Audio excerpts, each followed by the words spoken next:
All right, we're going. Yeah, we're 5 minutes in, actually. Yeah. Hello, and buddy. welcome to Well, There's Your Problem. It's a podcast about engineering disasters with slides. I'm Justin Rosniak. I'm the person who's talking right now. My pronouns are he and him. Okay, go. I'm November Kelly. I'm the person who's talking now. My pronouns are she and her. Yay, Liam. Yay, Liam. Hi, my name's Liam McAnderson. My pronouns are he and him. I'm the person who's both talking and trying to download this goddamn PowerPoint file. And we have a guest. Jesus fuck. Hi, my name is Guest. It's me, Gareth. My pronouns are he, him, and I don't have a Gareth. job. I have a family, but no job. No, that's one of the worst combinations. That, I assume. Yeah, it's like job and family, all good. Job and no family, potentially pretty good, depending on your feelings about it. Yeah. No family and no job, kind of sad. Family, no job. That's crisis time. Becomes a headache. Ideal. Yeah, it's fine.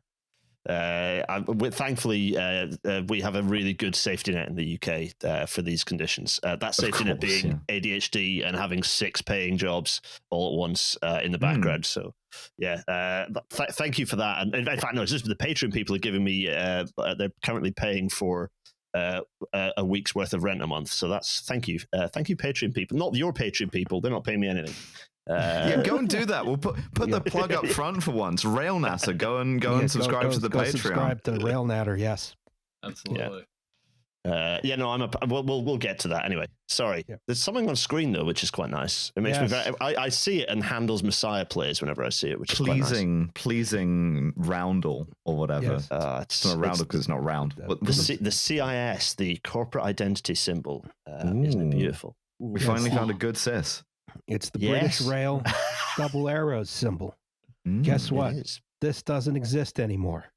And why not, Ross? Well, I mean, it's still at some stations. Well, it's still the symbol for station because it was too good to quit. It's still owned by the DFT. It's still the symbol, and it's been reinvented. There's a new version of it, the symbol 2 that is going to be rolled out. But more on that in the future as well. Is that what we it's literally it symbol 2. Yeah, they're calling it symbol 2. Symbol 2.0. Grim. That's offensive. Today we have Gareth on to talk about the privatization of British Rail. Woohoo! This one's been a long time coming, folks. I'm super excited. Oh yeah, it's gonna be fun. One of the greatest world historical disasters beyond like the collapse of the Soviet Union. Yes, exactly. Exactly. This is another moment when our future was foreclosed upon. Opening up a bunch of time capsules from old British rail engineers. Greetings, comrade descendants. Yeah, they're all buried in they're all buried in Derby as well. But before we talk about that, we of course have to do the goddamn news. Oh yikes. I think maybe there's some problems with transit policing. I was about to say, there was a shooting at the Sutter Avenue station on the L train. Police shot a suspect who had gone around the fare gates using the emergency exit door. And in addition to shooting the suspect, they also shot another police officer and 2 bystanders, one of whom was shot in the head. New York's finest, baby. They have an officer-involved officer shooting, amongst other things. I believe the sort of the narrative here is the guy jumped the fare gate. They tried to stop him. He pulled a knife, which they don't have. They don't have the knife. No, there's no actual proof that a knife was involved as of now. Allegedly, someone else stole it. Okay. Yeah. And then on seeing that knife, they then lit up an entire subway car. Like brain injuring a guy, shooting another cop, etc. Yes, they fired something like 9 rounds. I don't know that there was a reason for this to escalate to a gunfight. Don't let the cops in the tunnels, I think, is what we've learned from this. Keep the cops out of the tunnels. Yeah, I've seen The Dark Knight Rises. The Sutter Avenue is an elevated station. Oh, you said the L. I was going to say, you said the L. Well, keep them. Just don't let them step onto the steps. Don't let them near transit. Just keep them out there. No stairs for cops. Yeah. No.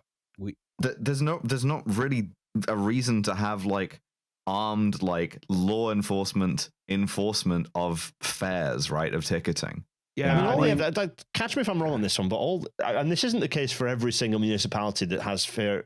So, for example, in TfL, fare evasion, the cost versus the enforcement isn't quite as simple as it is in New York. But I'm pretty sure the numbers are in New York that if they just got rid of fares, like they got rid of all the fare protection stuff, particularly the cops, it would be an enormous saving.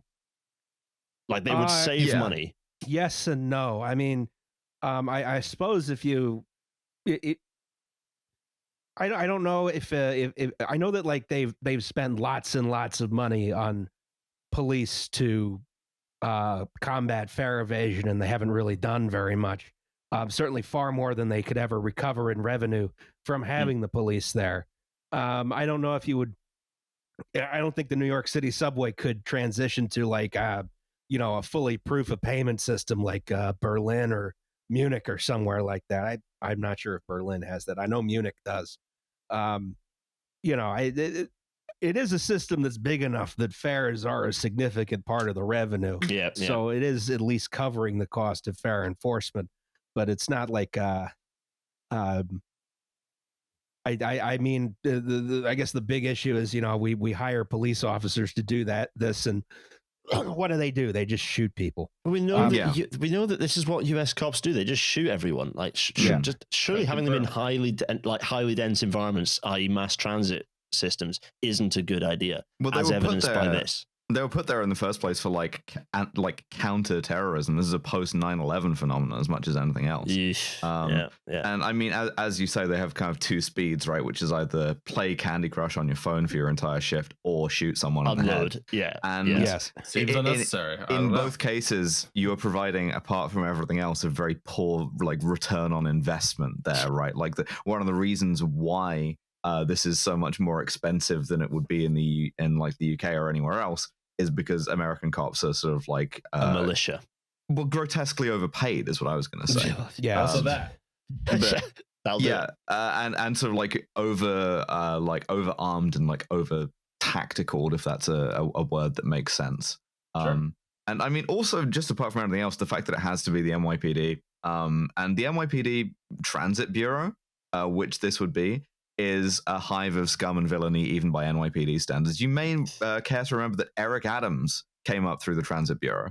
I'm sure there's no other news that's pertinent to Eric Adams. Of course not. No. And if you are interested in hearing about mayors of some kind, maybe mayors of New York City, there is a newly launched podcast called No Gods, No Mayors that has me on it that you could go and listen to. Do that. It's fun. Thank you. Yeah, I mean, you got to figure out a different way, that if someone, doesn't pay the subway fare, you don't murder that person. That is not a crime deserving of murder. It's also not a very good business decision because, you're not getting the $3 back, but you're also not getting any other fares from that person ever again. It doesn't feel like a long-term revenue solution. Yeah, and on a sort of like broader basis, it doesn't really jibe with the idea of like this is a public service that feels kind of friendly and accessible. And by the way, we'll kill you. Yeah, we'll just straight kill you for no reason for $3. People complain about British Rail's customer service, but I sometimes for good reason, sometimes for bad. But the only person shooting you is November with the rocket launcher for the crispy. That's right. The only time. That's right. I don't remember British Rail ever just saying like we will shoot you. Yeah, I mean, shooting 4 people over $3 is an extremely trailer park type thing to happen. This is a bad look for everyone involved. I mean, I don't want to be too condescending about British policing here, given that the Met did literally shoot and kill an innocent man on a tube train, but. They managed not to hit anyone else, so the bar that's buried like 50 meters below the floor in the sub-basement level, they're just kind of like gently hopping over that. It's 140 stairs to the surface. Oh dear, horrifying. Or whatever the sign says. I know they use the same number at every station, even though it's different. Do they really? Yeah. Well, just another kind of example of a tremendously like inhospitable and like kind of murderous urban environment, which not great. Well, folks, if you don't want to get shot, I guess you got to pay the fare. Don't worry, they'll still find a way. But they might shoot you anyway in the course of trying to shoot someone else. Yeah, just make sure that everyone around you has like paid the fare to the NYPD's satisfaction, I guess. You're gonna have to wear a Kevlar vest, and like one of those fancy Kevlar helmets, you know? Yeah. This is my Call of Duty riot shield as I get onto the subway. Exactly. I hate riot shielders. It's interesting too that this came in the context of like, you know, your favorite fearmongers like the New York Post being like subway crime has surged, and you look at like homicides. Y'all the motherfuckers doing it on the subway, and the homicide rate went from 5 to 8 last year, like 8 total. It's like one of those situations where they say it doubled. It's like, yeah, it doubled from basically 0 to continuing to be basically 0. Like, given how many people use the system, I mean, come on. Yeah. I love weaponizing statistical noise. Yeah, so never believe statistics you make up yourself, Roz. It's a good point. It's a good point. Yeah, I mean, criminologically, it's always difficult with statistics because criminology is one of the fields that's most like sort of affected by. Sometimes people just are doing shit. You know, sometimes stuff just happens. Doing stuff. And often in tremendously unpredictable and statistically like dubious ways. You know, people do be doing things. That's my kind of like a reasoned judgment on it as a social science. Is the social part can really fuck with the science part. Speaking of people doing things. Oh boy. Oh God, that's Israel a grim one. Exploded every pager in Lebanon. This is just a fucking war crime, dude. Yeah. I mean, they followed this up the next day by blowing up a bunch of like handheld radios, like walkie-talkies. Saw that. Yeah.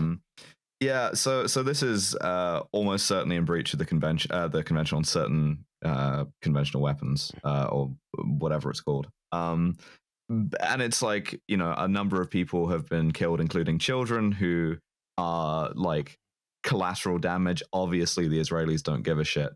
The most moral army in the world strikes again. Yeah. Well, I mean, I said this on Twitter, not to just recapitulate stuff I've been saying on Twitter, right? But like, I think a lot of people have been talking about, particularly in like Western press, about how technically impressive this was as like an act of espionage, which is true, right? Like at the same time, like that doesn't detract from the humanitarian sort of like criminality of it or the kind of political stupidity, you know. It's fucking frightening. It's the cat for me. It's the cat out of the bag element of this. Like, right? No, you're not putting this back in the box now that Israel, well, you know, any state, but particularly Israel, realizes, we can do this and get away with this too. Like, what? They're just going to start hacking. Like, they're just going to be. It's everything. Like, it's fair game. Everything is fair game. Yeah, it's really frightening. Like, we all carry an explosive device around. I have it next to. I tweet so much. I spend so much time with that thing near my dick and balls. Like, it's. Getting free gender surgery from Mossad by tweeting on my phone. If you consider this to be like militarily impressive, you have to say that October 7th was tactically impressive too. Putting my phone near my balls and waiting for my free surgery. No, I mean, so as I understand it, right, what has happened here is that this has been a supply chain attack where Hezbollah, who I'm so old that I remember when Hezbollah was a byword for competence, right, which is getting to this point, it's embarrassing. Hezbollah has gone, okay, well, we need to secure our communications, so we will order in from some combination of fronts and cutouts, like, say, 5,000 pagers and 2,000 walkie-talkies, right? Just off the shelf. And Mossad has, like, found out that they're doing this, and at some point in either the manufacture or the shipping of those things, they have, like, placed explosives in all of those devices and then activated them. And I think, but they made sure to turn on the beeper first, so people would take it out of their pocket and then squint at it, and then it explodes in their eyeballs. Yeah, I mean, it's sort of the same thinking as a landmine in a lot of ways. It is also terrorism, but like, to be clear, like the sheer table indiscriminate killing of it, right? Well, yeah, but it's intended to disable, right? It's intended to maim. And the sort of benefit of that, besides the drain on the Lebanese healthcare system and the kind of like psychological terror that you inspire, is that you kind of hope to disable a large number of Hezbollah operatives before you then start the invasion, which it turns out they had to do this thing early before they started the invasion anyway. So I guess they also got like a bunch of healthcare workers using the same pagers. I don't believe that, to be honest. I think when you're talking about Hezbollah, you're talking about like a sort of like a movement that is deeply enmeshed in Lebanese society for good reasons, right? And it's like not at all unthinkable. I think part of the point of doing this, right, is that you blow up a bunch of people who are deniably affiliated with Hezbollah and then go, well, how did you get that pager, right? I don't think this is a case. I don't think we're going to see that this is something where it's like affecting unrelated pages or unrelated radios. I think it's going to be people who are like engaged in some capacity with Hezbollah and have now been like blown up in a sort of like war crime about it and in a like a vaguely targeted way. It's not to say that there hasn't been collateral damage, but I think a lot of people are kind of going to make hay of the, this sort of like, this doctor was blown up by his pager, and it's like, well, yeah, but he was blown up probably by his Hezbollah pager because he was in Hezbollah, right? We don't have to be, we don't have to sort of like, sure, cover for that. I think the other implication of this is that this means that a whole bunch of communications infrastructure is now going to become like much more securonomics. Like this has to be made in country. I think some of this already is for exactly this reason. And I think it's at least crack a couple open and make sure there's nothing suspicious in there. Yeah, well, ideally you want like physical control of the factory and the whole like supply chain, right? Sure. Which is something that like a lot of places already have. Hezbollah, by virtue of its position as being like a prescribed, like internationally designated terrorist organization, doesn't have, and so it has to rely on these like more vulnerable commercial supply chains. But still, it's like really like striking on a couple of levels. One, that they are able to like develop this like communications network, and two, that it was so vulnerable and they didn't notice. Right. And it's just like I think you underestimate Hezbollah at your peril always, right? And I think that like, especially given that this seems to have been something that Israel were forced to like detonate early, it's going to affect the sort of like situation if Israel do invade Lebanon less than it otherwise would have done. But still, it's like an embarrassment. Oh yeah, and I mean, who's to say they won't blow something else up tomorrow? Well, absolutely. I mean, this is the thing, is that you just kind of keep trying to do this kind of like rolling barrage and increase paranoia. And, presumably if you're in Hezbollah, you are like ripping open every piece of like electronic infrastructure you have. Which is part of the idea. But yeah, no, it's I have the same feeling, and I said this on Twitter too, as with the Skripal poisonings, where Russia used nerve gas against some guy they were mad at, where I'm like, you've really reached quite deeply into sort of Pandora's box of tricks here for not a very good reason necessarily. And you're not putting the lid back on it. No, I mean, I think this is harder to replicate against a state. But yeah, I think there are lots of other kind of like non-state actors, groups, sort of like at a lower level than Hezbollah, where this is going to really, provide some opportunities to fuck with them. Like individuals in places, individuals in countries across the world who, does it come to the US and how, US politicians who are particularly or activists who are particularly successful in pointing out some of the awful things Israel are doing? Are they going to start getting to, where does it's sort of backwards there, because this is something that like on a more targeted basis Israel's been doing for decades. They killed the like head of Hamas's sort of kind of like technical wing with explosives in his mobile phone. I don't remember which year this was, but they're going to start implanting bombs in left-wing podcasts. Well, you have a basement nuke. Yeah, that's not yours. No, we're not allowed to talk about that. Yeah, no, I just I think this is unprecedented in terms of the targeting and the scale.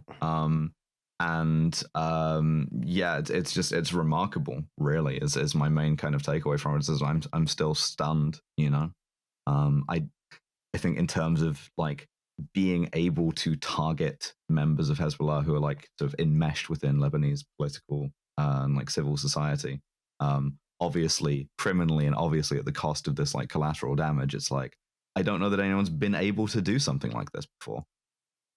It's a grim time for Lebanon right now, given just the succession of like,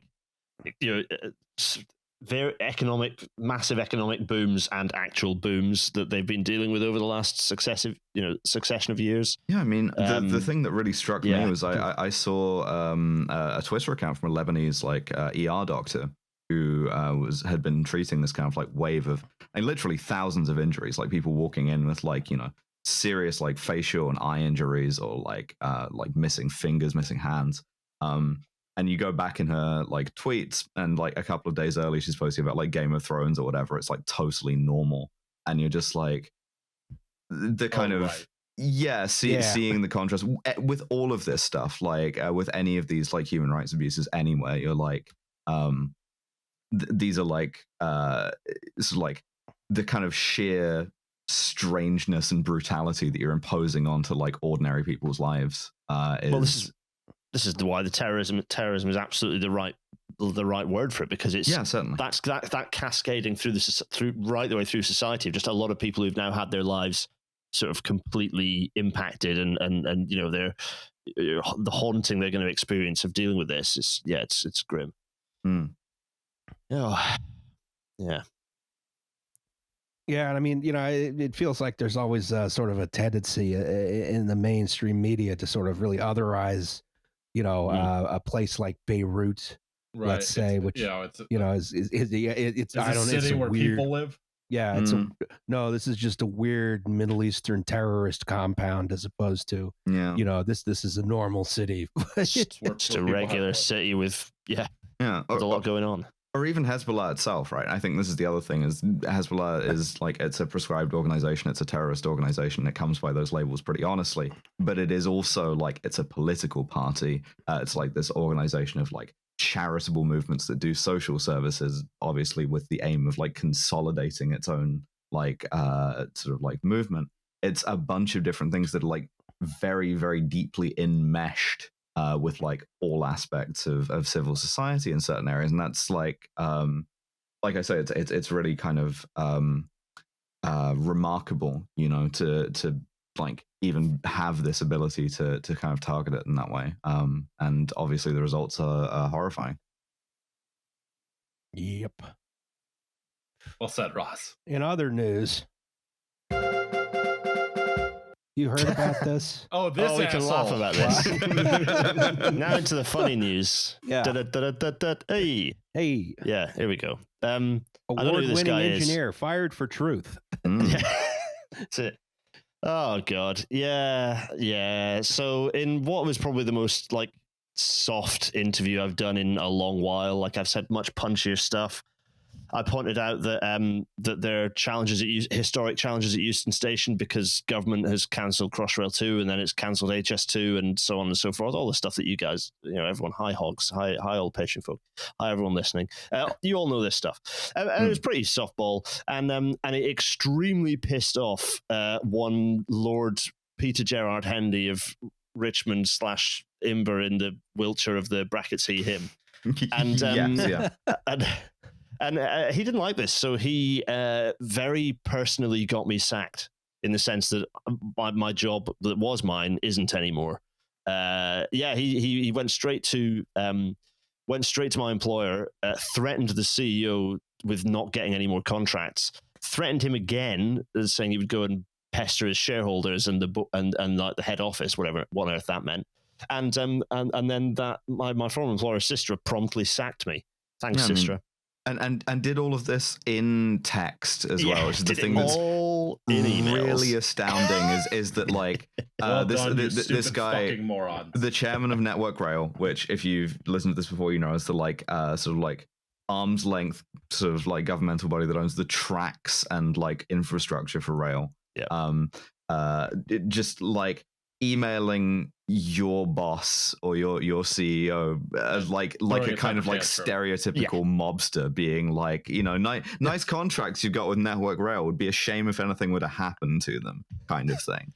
And it's what's subsequently happened. So then I've been then bounced around through a horrible disciplinary process for several months, been spat at the end of it without a job. And so then, I kind of said in the 11th hour, hi Chucklefucks, do you have any idea how much of a shitstorm I'm about to create for you if you do this?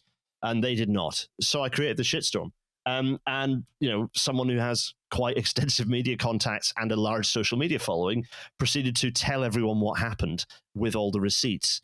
And that's not gone hugely well for Hendy, who's not made any public appearances since this went public.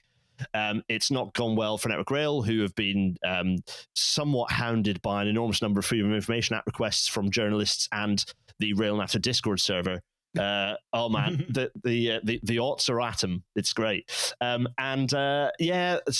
Network Rail put out a statement that could not have been written more to look like there's a cover-up at Euston. Even if there isn't a cover-up at Euston, the statements that have been written about Euston Station by Network Rail make it look like there's an enormous cover-up. Everyone's digging around in Hendy's kind of private and professional life. A lot of the supply chain are really pissed off and getting very angry about it. And there's some more fun news to come out in the next. Annoyingly I always forget that I can go quicker than lots of big companies, and indeed so long form journalism moves a bit slower. But there is more to come. The story's not done yet, even if it is very boring and annoying. But it does mean that I'm not the professional head of track for in the UK for Sistra anymore. But we'll see what happens next. I will still be and continue to do engineering, and that's not going to change. It's a chance for me to think, what else can I get up to? So, it's so striking that what you actually said was so not just mild pathetic, and not just like something that was like, known to like your employers as like, part of the kind of commentary you're doing and they were happy that you were doing, but like so blindingly fucking obvious to say like, hey, when it gets really crowded, when like one train is delayed and like another one arrives and they're all dumping passengers onto the same platform while people are sprinting through it, that's dangerous. Anyone who's been to Euston in like the past, I venture to say decade, has personal experience because like someone else's suitcase has taken out a chunk of the back of their ankle. So let me get this straight. Like the boarding procedure at Euston is like Penn Station, but worse. Okay, let me explain Euston Station to you. Right, there is there's like a boxy like station hall, right, which is very ugly. It's got like one LED wall, which you could use for announcing stuff. They don't use it for that. They use it for advertisements. And then you have a couple of like displays oriented 90 degrees away from that, showing you where people are going. You have a little like fucking like a Leon, like shitty fast food restaurant, and a whole deck with a pub above it and all the seating crammed into the back. And then you have a very narrow corridor sort of transversely with the platforms extending out from it. And what they do is, if you're getting a train from Euston, is it will like be announced on all of the displays or over the public address system about 25 seconds before that train's doors close and it leaves. And also, I have to mention, every train operating company is canceling like, I don't know, every like third or fourth train at no notice. So you get a bunch of trains which are oversubscribed, too small, on a bunch of platforms connected by very narrow corridors and ramps, and please don't run here signs. Nothing to stop you running, no barriers. And so you either get like a little text on your phone or the tannoy goes off or whatever saying, go to platform 6. The entire contents of not just that train, but the train before it that's been cancelled, and maybe the train before that, are now in a dead sprint across a narrow corridor down onto a platform through this like station hall. It is an absolute fucking disaster waiting to happen. Yeah, it's Penn Station, but worse. It's Penn Station, but worse. Yeah. Imagine if you're doing that blind or in a wheelchair. Imagine if that had been mentioned by someone in an engineering disaster themed podcast.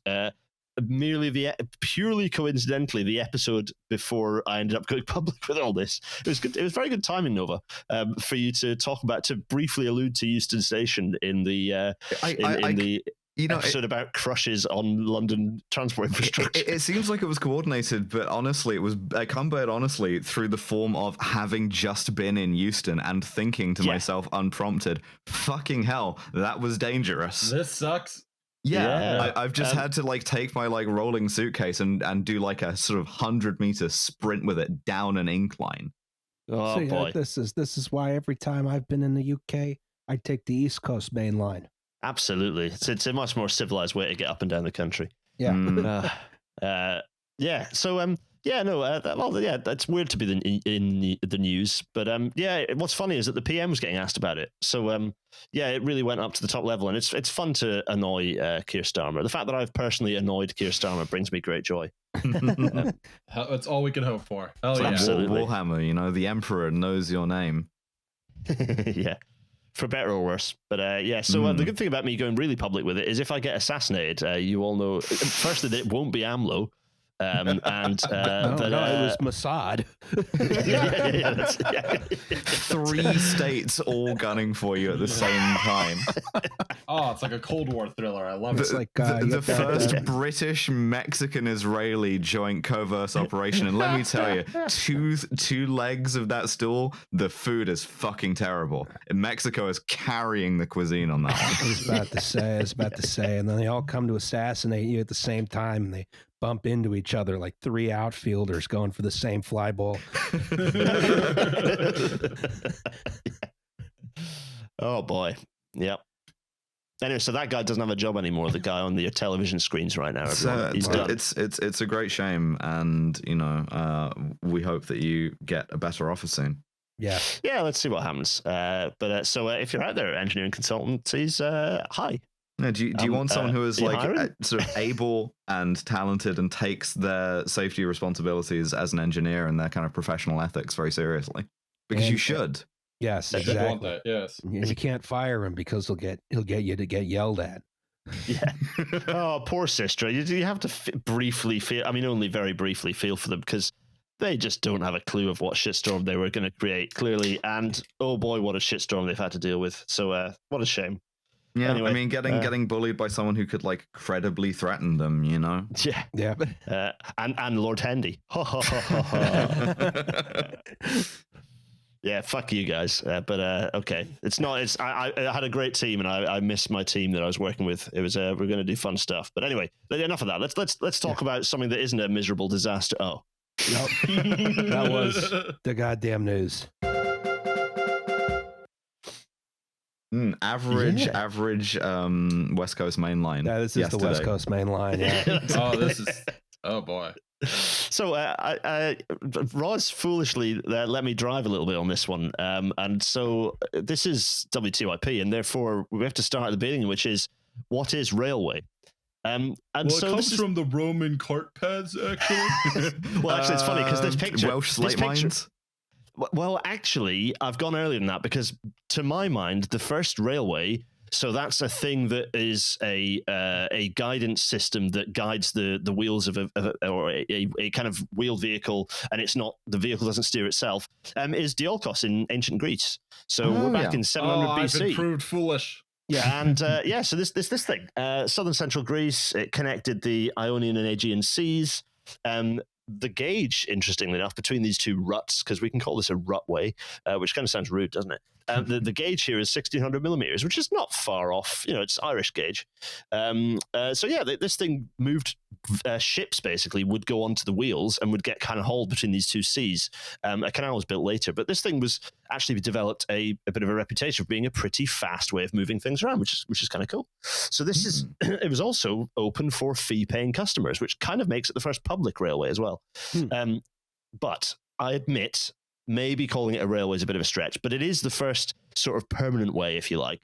But if we jump to the next slide, I said we were going to hammer through these. That's Diolkos in Greece. That was 700 BC. Let's jump to 1515 and the first kind of permanent way that we would maybe recognize as being kind of a railway. And that is the Hohensalzburg Fortress funicular. It was a funicular railway. It was the first kind of permanent way. And it kind of went, you can kind of see where it went in this picture. I think it's to the left-hand side. If you were in the 16th century, you could just kind of do whatever, you know? Do whatever. Like the plot of Pentiment is happening in the background, and you're like, I don't give a shit about any of this calligraphy bullshit. What I'm doing is I'm making my special interest inventing trains. Yeah, exactly. And so the Austrians got there first with kind of what we'd recognize as the shape of today's railway, really. It wasn't the British. Sorry, all the adenoidal boomer weirdos who shout at me every time I diss their HSTs. But no, it's not British. It's kind of the railway as we recognize it is Austrian. And it went up a hill into a kind of cool castle. But we do have to talk about Britain, unfortunately, in this episode, because that's the literal episode theme. I know. I'm so sorry. Sorry, Liam. So let's jump forwards again to not that much later, but to 1594 and the first overground railway in Britain. So we even as early as the 1560s, we'd started having Nova, exactly as you'd said, we'd started having these kind of mine tracks being built. Actually, the first ones kind of were popping up in Cumbria. But the first kind of outdoors thing was the Prescott Wagonway in 1594. And here is not a picture of it, but it kind of vaguely gives you an idea of what it looks like, right? Yeah, just it's, like man's quest to not have to pull or push heavy shit. Exactly. At a certain point, it gets beyond even a horse, really, and you're just like, there's got to be an easier way. I'm dying. Yeah. I'm dying. My horse is dying.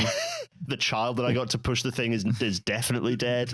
Like, yeah. So if you, the fun enough, the logic of all of this is to move a load.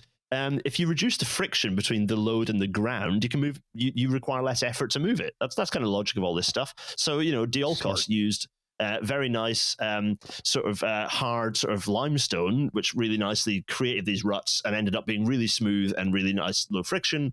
We ended up using split timbers on the for Hohensalzburg and for all the kind of Cumbrian mines. This thing's similar, but if we jump forwards again, you have a glorious scene here of Wakefield. Oh. This is glorious Wakefield. Look at this suburban shithole that is outer Wakefield. Sorry, everyone who lives in Stanley. Actually, no, it's not so bad. It's fine. 90% of Britain looks like this, and I feel a kind of swell of patriotism and romance looking exactly. at it. They gotta work on the brush clearance here on this right away. So, unfortunately, the Wakefield City Council has tarmacked over the thing that I took this Street View screenshot of, and because the thing that this screenshot of is of the Lake Lock Railroad. And yes, that's right. That is a railroad, not a railway. The Lake Lock Railroad, which was the first public railway that used iron edge rails. What is an iron edge rail? So we'd had all these wagon ways going all over the place, and then some bright spark in Coalbrookdale decided that they could create iron to pretty decent quality because of their coking coal that they had access to. And so another bright spark decided, what we can do with this iron is kind of roll it out nice and thin and stick it on these wooden rails that we've got on all these wagon ways.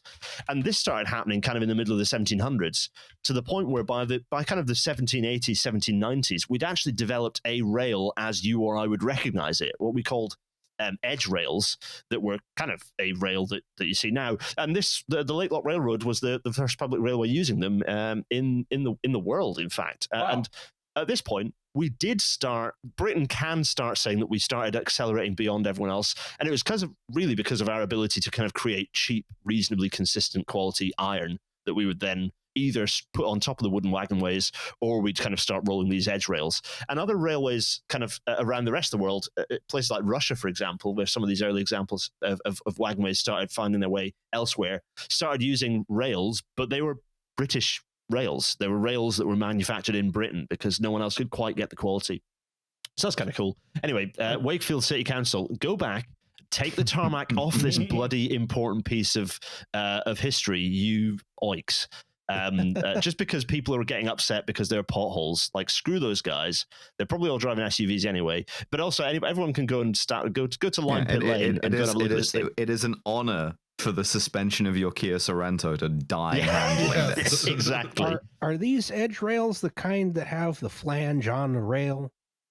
No, so they are. There were two types of. There were plateways that basically relied on having a kind of an L-shaped rail, and the wheel sort of sat in that. And then edge rails are kind of relied on a conic wheel, which is very much the kind of what ended up being the technology we use still to this day. So you got the two. You got the L-shaped rails and the edge rails, and these kind of even when this railroad was built, they were very much competing with each other. Like no one had quite decided on which to use. So if we jump forwards once more, we're not looking at track anymore. You'll be glad to see we're looking at this thing. Beauty. Goofy ass. Yep. Look at this nonsense. Look at all the gears. Yeah. This is such a waste. Those gears could have been put to so much better use decorating a top hat. This is Trevithick's, one of Trevithick's.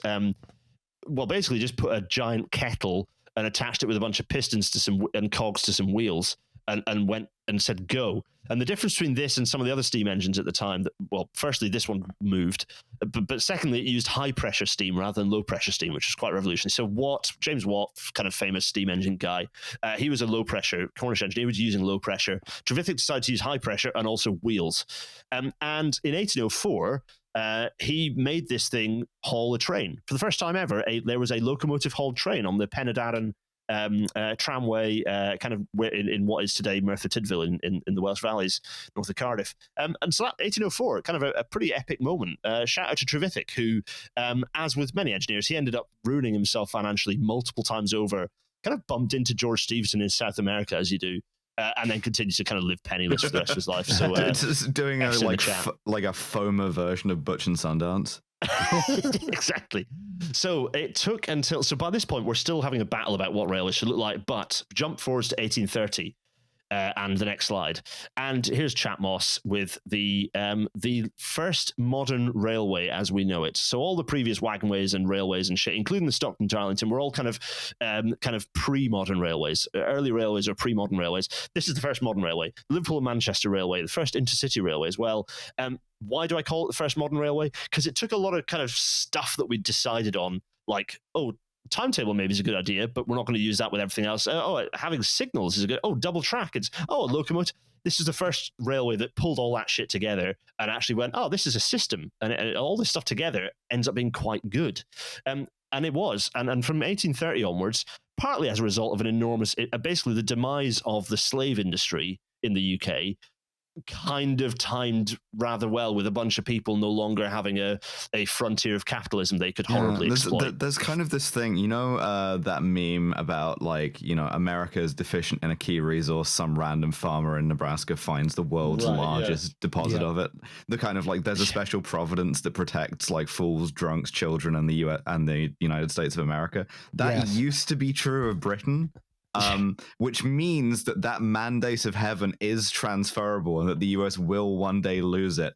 And there will be a situation where whatever the resource of the future is, some random farmer in China is going to dig up the world's largest deposit of it instead of the US, Yeah, for sure. So there's at the point of, abolition had happened, a couple of decades before, but actually it was only kind of 1830 and this point where firstly, and not the majority funding of the railways, but a large amount of capital started getting freed up because the British government, compensated the slave owners, not the slaves, the slave owners for all the slaves that they'd had to free.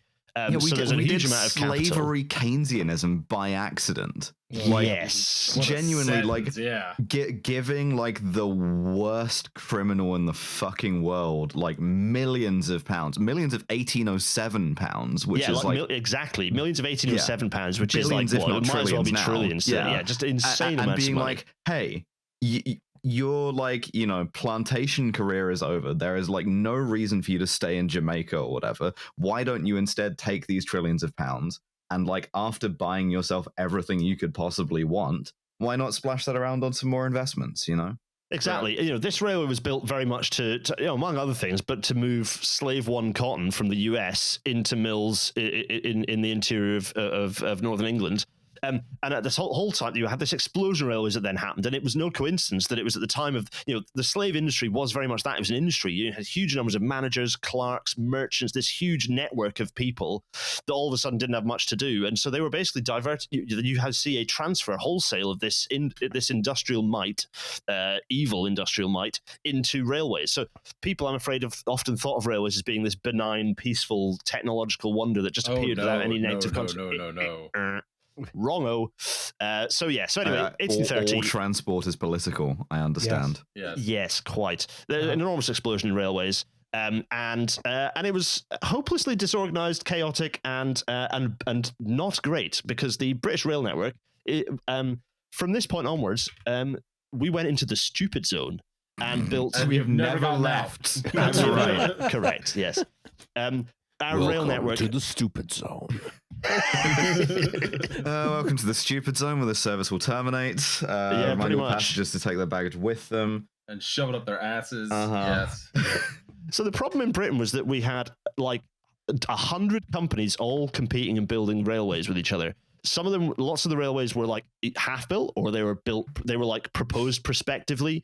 There was zero strategic oversight. And so you just had lots of very weavy, very useless railways, all sort of, none of them making any real sense. Yeah, you just had to get like huge amount of duplication. You just had to get like sort of some act through the most corrupt Houses of Parliament like imaginable.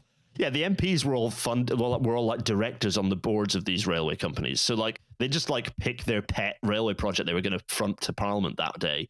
And like there's a reason why all the drawing offices for railways were like next to Parliament. There's a reason the Institute of Civil Engineers, their fancy offices on Great George Street are right next to Parliament. It's so that they don't have to jog very far with all their plans to lay out on the table for the House of Commons to accept, and then everyone get their slush fund money. Yeah, just not a great way to build a railway network. And no one else got it particularly right in the rest of the world either, but there was much more strategy in mainland Europe about the rail network. Russia, for example, had a more strategic view. This is what happens if you have a Napoleon or a Tsar. You know? Quite a little bit less laissez-faire, a little bit more organization. just like a 19th century podcaster being like railways Napoleon. The old joke about the interurbans that were being built in like the 1890s and early 1900s in the United States. We're here to build the Nowhere and East Armpit Railroad. Oh yes, the Nowhere and East Armpit, famously. Yes, of course. I guess here it'd be the Nowhere Shore and Armpit upon Drainage Ditch Railway. Oh, you mean that's south of Little Armpit? Yes. Exactly. Yeah. And it's 2 clicks, so it's east of like Great Armpit. Armpit, yeah. Let's jump forwards almost a century from this point. So we have a huge explosion of railways, hugely wasteful. Let's jump forwards to 1923, and the Railways Act. Well, actually, let's jump forward to 1921, and then what happened in 1923, which was the Railways Act 1921, which gave us what's called grouping, where all of these railways. Let's go next slide. All these railways were smooshed into 4 large railways of the LMS. Don't we love cartels? Don't we love conglomerates? The GWR and the Southern, and these are the 4. What they call the Big Four. These are the Big Four railway companies, and this actually wasn't a great idea. It wasn't a bad idea, but it also wasn't done that well. Why does the LNER logo look like a bumper sticker you'd see on the back of somebody's car? Yeah, it looks like a Christian fish. Yeah. Why is Southern used a kind of like Old West font? Yeah, I know. Mysteries abound. I know, right? I guess like it's a good thing that none of these were like revived as kind of zombie brands to put a like gloss of like patriotism and old time feeling on like some quite shit trains. Mm-hmm. Yeah, Southern literally reused this logo. So the current Southern Railways, which obviously has absolutely no connection to the original, reused this logo. LNER is back, obviously. GWR is also back. No one's bothered recreating the LMS though, which is the West Coast Main Line one. So sad times. No, the Big Four were created, and the thing about just doing a big thing like this, and I would say this was a bit of a half-arsing of it, in that this didn't solve a lot of the logic of this was to remove a lot of clerical duplication, if nothing else, to try and in the middle between the two wars, the railways were starting to lose money in a big way. They were struggling. They were competing with road logistics more and more. They were also just huge, complicated companies that no one really had a handle on. Sure. And so So the good idea was to merge them and in an attempt to make some of that go away, which maybe it didn't. But we'll never know, because then the Second World War happened. And then immediately after the Second World War happened, this is where Nova needs to line up the USSR. I got you. drop. I got you. Oh, here we go. Clement Attlee elected. Sorry, Devon. This is it, yeah. So yeah, we have Attlee, we have a socialist government, and they nationalised the railways. So we have the Transport Act 1947, which creates this little guy, the old anemic lion that's in the next slide, balancing on his unicycle. Sure enough. There is British Railways, and you know what? Okay, so the lion looks like Britain did at the time. But you know what? I don't mind this logo. It's all right. Compared to like the kind of Soviet and Eastern Bloc railway logo, which is a winged conic wheel, which looks quite Nazi. It does a bit. Yeah, it does a bit. Yeah. This one's also like no wings involved. It's on the ground. Why do you need the wings? Exactly, wings not necessary. The lion with chronic wasting disease. You have to shoot this lion, but not eat it. What's funny is one of the later logos did include it was more of a silhouette, but it did include a dick outline for the lion. So interesting. Yeah. So whereas this one is there is a bit of a funny outline, but I'm not sure it is. It's like Churchill's hiccup, you know. It's like the border between Syria and Saudi Arabia. Exactly. Yeah. So anyway, British Railways. So BR, it's a funny one. So BR was an absolutely necessary move because the railways had just been absolutely hammered by the Second World War. Well, they'd been hammered by both world wars, and they'd never really caught up in the interwar years. And so our railways were kind of just a bit of a shambles. And you know, much as the US had successfully done in the First World War, it kind of had made sense to run them under one unified organization, which had been a bit of a board of combining kind of the four grouping companies. But they kind of knew, right, okay, we're going to be nationalized. Annoyingly, as often happens with a big change like this did stop a lot of modernization efforts in their tracks. For example, quite a lot of electrification projects were going on. The nationalization, all the stuff to do with nationalization kind of stopped in its tracks. Well, but I mean, Clement Attlee in many ways, like sort of like climate Stalin in the bad way, in the sense that like if you're nationalizing stuff like the National Coal Board, for instance, then you're like, we got to do something with all this coal. Apart from anything else, you know, well, like quite. We're sort of like going to make sure that everybody has good jobs. And this is genuinely a factor genuinely a factor in us keeping hold of steam for as long as we did, because we had a lot of good coal and a lot of good coal jobs. And why would you not run the railway with steam locomotives? But so, you know, there was still a realization, fairly quickly, there was a realization that, no, everything's still fucked and we're going to really need to look into the future. And so if we jump forward to the next slide, we have an oft maligned bit of documentation, which is the Modernization Plan, 1955, Modernization, re-equipment of British Railways. This context is all important, by the way, for where we get to in the future. This is all very important stuff. So Modernization can often stated as a failure by kind of rail nerds who've bought the Treasury sort of line on this.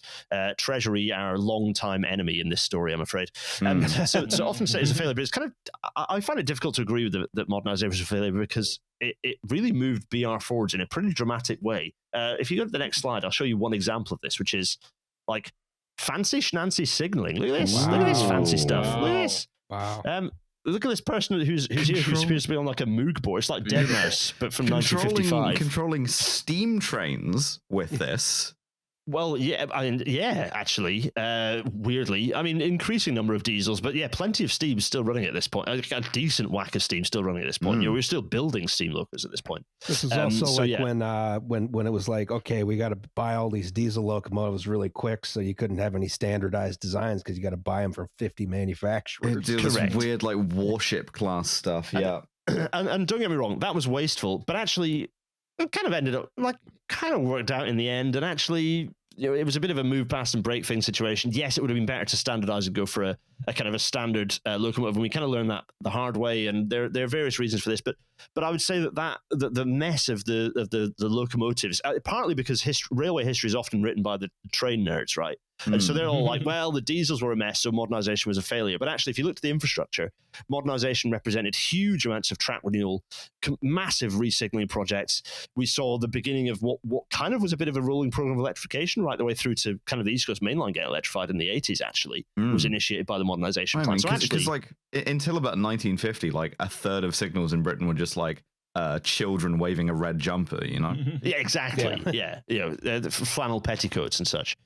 So like this was kind of pretty, and you know, Britain, once again, our rail network sort of started catching up in terms of its signaling. We started having signaling systems that were world leading again, whereas we kind of hadn't for a long while. God, imagine Britain being world leading in anything. Wow. I know, right? Not a thing we can do. The challenge, the trouble the railways had, though, this is all happening at the same time as we started seeing the emergence of the motorway construction sort of boom in the UK. Unlike the railway, which was very much centralized and therefore Treasury could just get his grubby hands all over it, the motorway construction was pretty decentralized and kind of regionally led, and so Treasury didn't really have much involvement. Yeah, so you just have Glasgow City Council decide to run the M8 through a big portion of their city, you know? Oh, hell yeah. F's in the chat. Everyone loves that. Oh dear. So Treasury, you know, like British Railways had to kind of directly please Treasury, who are a bunch of short memory psychopaths. So there was like that was a problem. Even, and so even the modernisation became Attlee Treasury as well. Like it's endemic. That you can't get people out of these modes of thinking. Attlee's failure was that he didn't round them all up and drive them off the end of Brighton Pier. That was his failure. Fuckers. Anyway, so Treasury continued to exist. I can't stop staring at this guy here. All I can think is, I am the key master. Are you the gatekeeper? Yes. He has some very nice. I mean, he's got a lovely cardi there. It's just some very nice knitwear. Yeah, it's good. And his glasses are good. He's just style. You know what? That guy is serving. I like what he's got going on there. We got to bring back 1950s engineer. Oh hell yeah! Absolutely, yeah. You know? Oh, beautiful. Also, not the 1950s like glasses, Nazis, you know? Yeah. No, not those. Leave those guys. They didn't join the Treasury at the end of Brighton Pier. So, let's just have a look at some numbers, shall we? Let's jump to the next slide, because I want to look at some numbers. So, okay, Treasury thinks that modernisation is a failure. Yes, do it. Numbers are important. We don't have to look at all these numbers. The important number here, so this is basically the income and expenses of the railway in 1961 versus 2021. And I've normalized it into pre-Liz Truss pounds for everyone's convenience. So the important number here is the bottom one. So if you've got at the top, you've got all the income. The bottom, you've got all the expenses. So Treasury were very angry that in 1961, the deficit of the railways was 1.9 billion pounds in pre-Truss funny money. Whereas in 2021, the deficit was 18 billion pounds. So those are not because of inflation. Those are the same equivalent numbers in 2022 prices. So when I get angry at the railway going, oh yeah, no, we'll do more efficiency. It's like, no, Treasury have always just wanted more and more. So we had a much more efficient railway running without much of it being cut back in 1961 versus 2021. So yeah, I just thought I'd throw that up there for people for the real number crunchers to get angry. Huh. So that's a big drop in freight traffic. My God.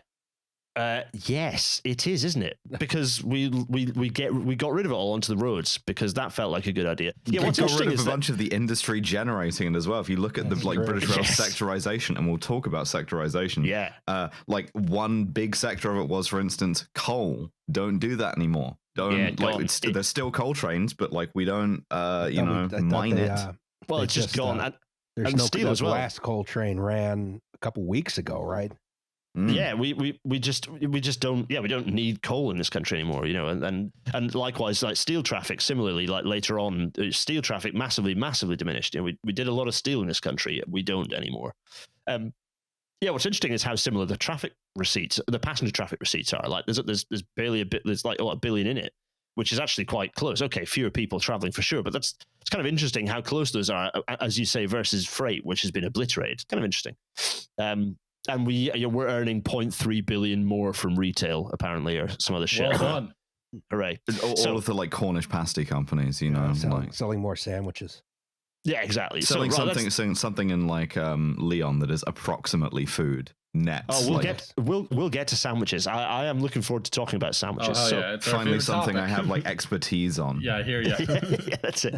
So let's go to the next slide and prepare the booze. Here he is. Oh boy. Dr. Beeching is indeed here. There he is. And there he is. There he is. Fucker. He looks so nice and friendly. How could anyone find him offensive? He does look like a smug cunt, doesn't he? There, but probably not a bad suit. But I like there's like typical like extra worker guy who's got behind his shoulder in the middle. Cops like this anymore. No. And, Also, and they don't thank make cops like this God, anymore. like, Broadband. that dude on the left looks like fucking Joseph Goebbels. He really does. Like you've got Wes Streeting's half brother on the right hand side, but the guy on the left is absolutely straight from the bunker. You don't really see like a broad cop anymore either. Like no, it's a sad loss. It's a real like gobstopper recipe. I genuinely have a theory that like stuff like steroids and even just like more gym accessibility has taken away one of the great British like stanchions of public life, which was the big lad. Yes. Because like if you were gonna look like this, if you had this like, I don't know, was it fucking phenotype or whatever, now you're in the gym all the time, you don't look like this. I just can't take him seriously. I need a large lad to be saying, "What's all this?" Then you don't have the combination of like the genes that code for this build and also a diet of mostly meat pies and racism anymore. Yeah. Exactly. I don't respect it if it's coming from a guy who looks like Andrew Tate or something. Yeah, this guy is on the protein. You know, he's drinking fucking bone broth, and it shouldn't be like that. He should be like. Drinking stout and eating meat pies. Exactly. 14 and dying at pints down 35 of like a coronary, you know? Yeah.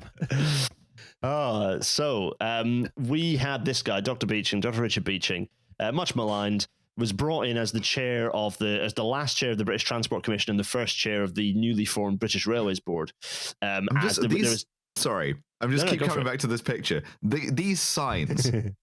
Ostensibly they're protesting him, but what they're doing is they're acting as his hype men. Right. Yeah, I was about to say. Waiting to see Flava Flav back here somewhere. Yeah, they've got this in a really nice, like, kind of painted, like. They're really nicely done. Yeah. Yeah. Dr. Beeching is here. It's like, whoa, fuck! Check this guy out. He's got like a police escort and everything. Dr. Beeching and his medicine band. It's just hyping him up. Well, fun enough, Beeching, we'll get to, in fact, next slide, we'll get to what he's doing. But anyway, Beeching arrived and was told, basically set about, his role was to attempt to make the railways revenue neutral, just as the modernisation plan had done and kind of failed to do. That was what he was supposed to do. So if we go to next slide, please, we get to the thing that's the kind of age of famous. Innocence of like, village green cricket and, like he did old maids cycling to church and your like local branch line that had 3 passengers a decade. That's it. and so this is exactly that, he, and it's as much the fact that he accelerated he said, get steam the fuck off my railway. He did indeed get rid of a lot of fringe branch lines. And that's the thing that everyone remembers, right, is the fact, he closed a bunch of rural railway lines. And in some cases that might have been a bad idea and whatever. These are the two, so the reshaping of British Railways, by the way, the Beeching report, as it's often called. We're going to call it the reshaping. Beeching Axe. The axe, as it's then referred to, came in 2 parts. I have them behind me on my shoulder. I have literal original copies behind me on my shoulder because it's an interesting thing to have a hold of.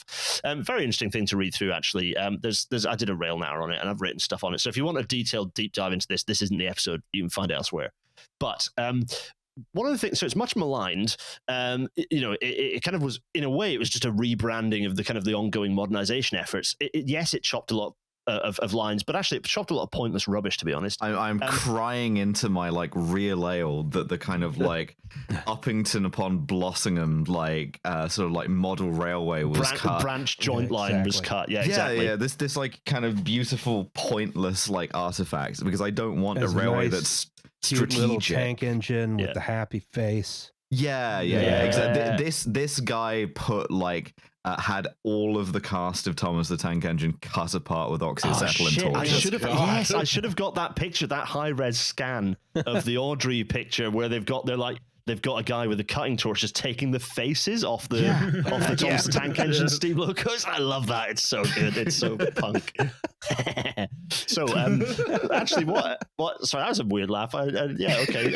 I'll let my psychiatrist evaluate that one. I've been under a lot of stress over the last few months. Anyway, right. So let's jump to the next picture, and I'm going to talk about what reshaping actually represented, which was a real acceleration, some very important and successful things. One of those being the kind of the first successful deployment of intermodal rail using these container shipping containers as a system. So these had existed all over the place up to this point, but the first proper deployment of them was in the UK, and very much thanks to Beeching himself. So this was highly successul, and we still have a railway company called Freightliner. It sustains. Spoiler alert. So very, very successful, but also intercity.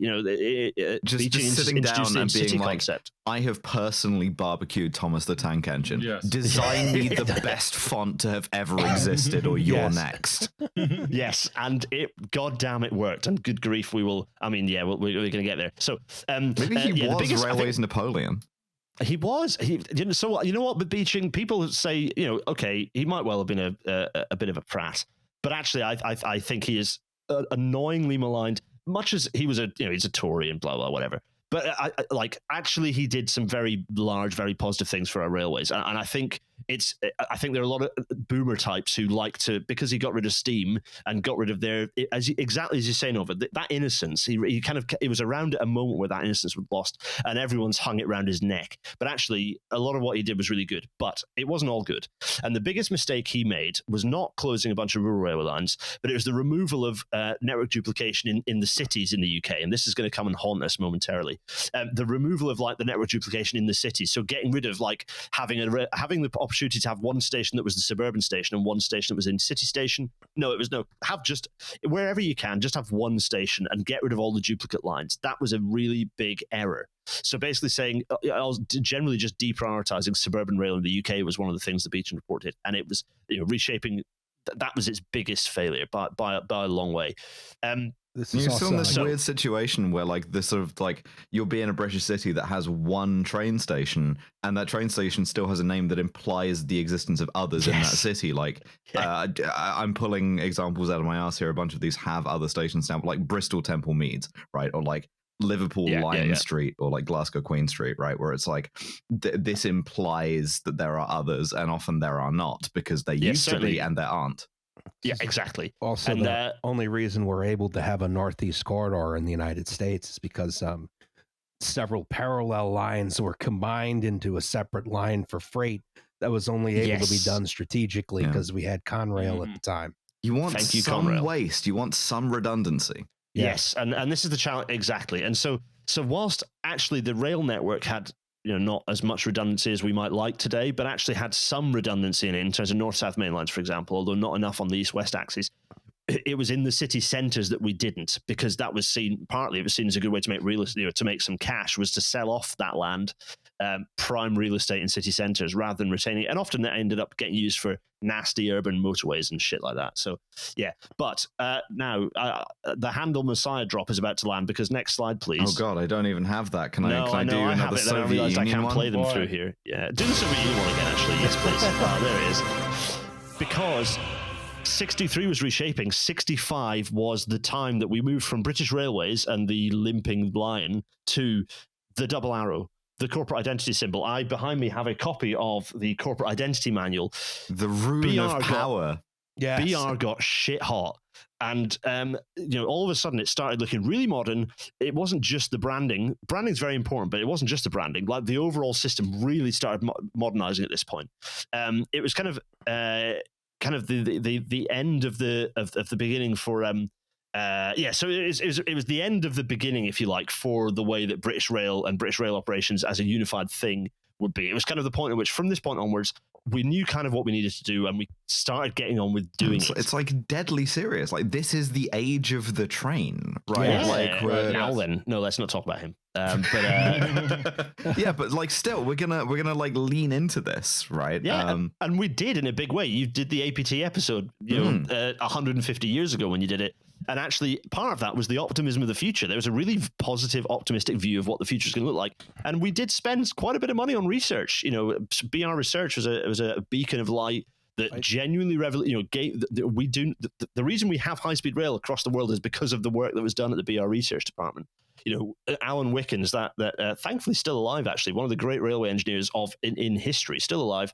I'd love to go and meet him up in the Northeast. He gave the world advanced yaw dampers and the science behind how to make your train go faster than 125 miles an hour.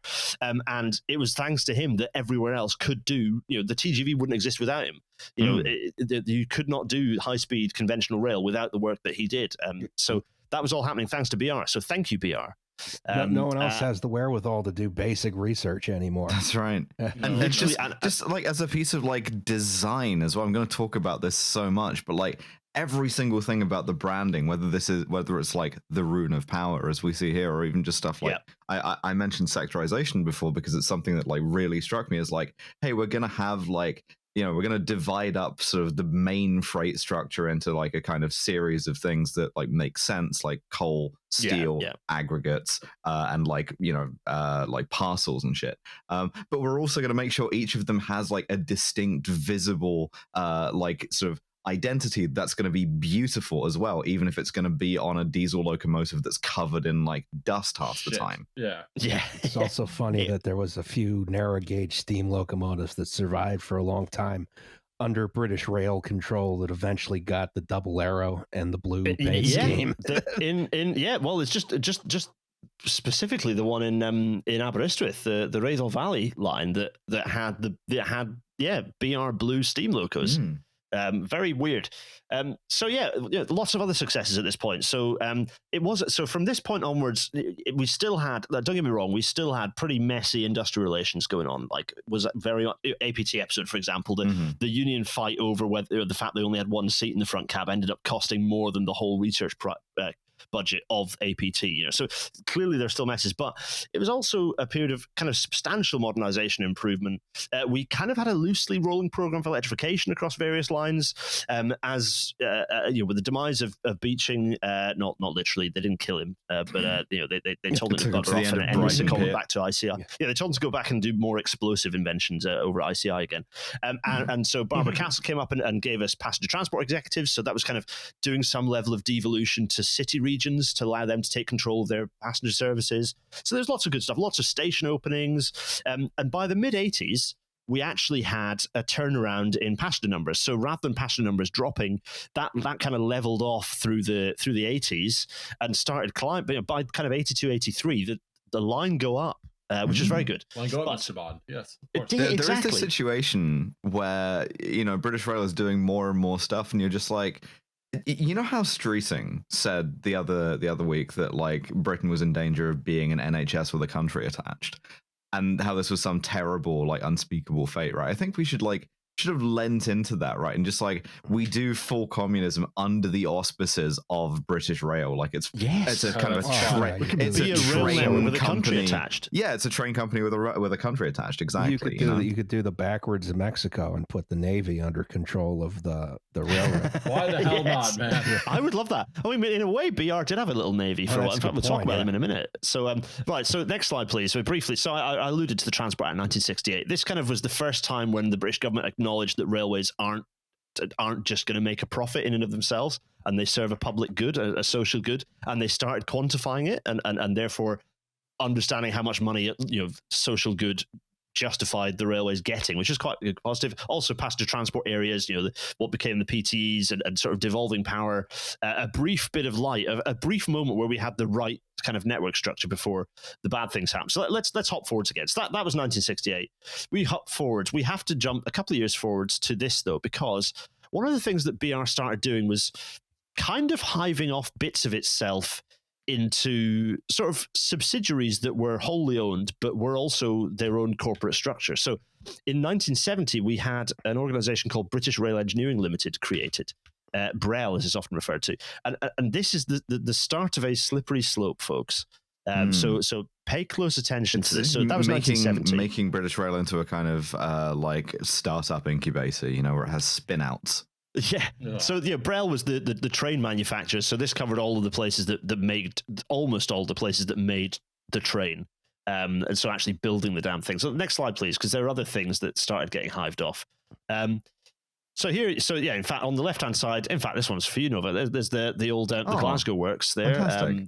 Still doing some railway stuff, but a lot less. That beautiful van. Is that a comma on the left? I think it is. Incredible. We used to build things in this country, namely weirdly shaped vehicles that would be used in the Terry Gilliam film Brazil. Yeah, Jesus. Yes, that's a reach and a wonderful one. I like the shed on the flat car. So on the left-hand side, you caravan. have British it's a static caravan. On the right-hand side, you have a static caravan I'm going home to my rail house. Someone doing the flashbacks to IRL holidays in one of these outside Portsmouth. God, shoot me in the back of the head.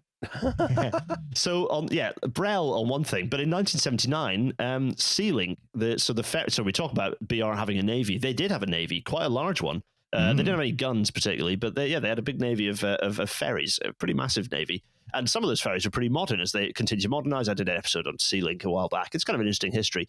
And in 1979, Sea-Link was formed as its own sort of subsidiary, which also had like the Belgian and French railways kind of part bought into it, this is a photo from, I suspect...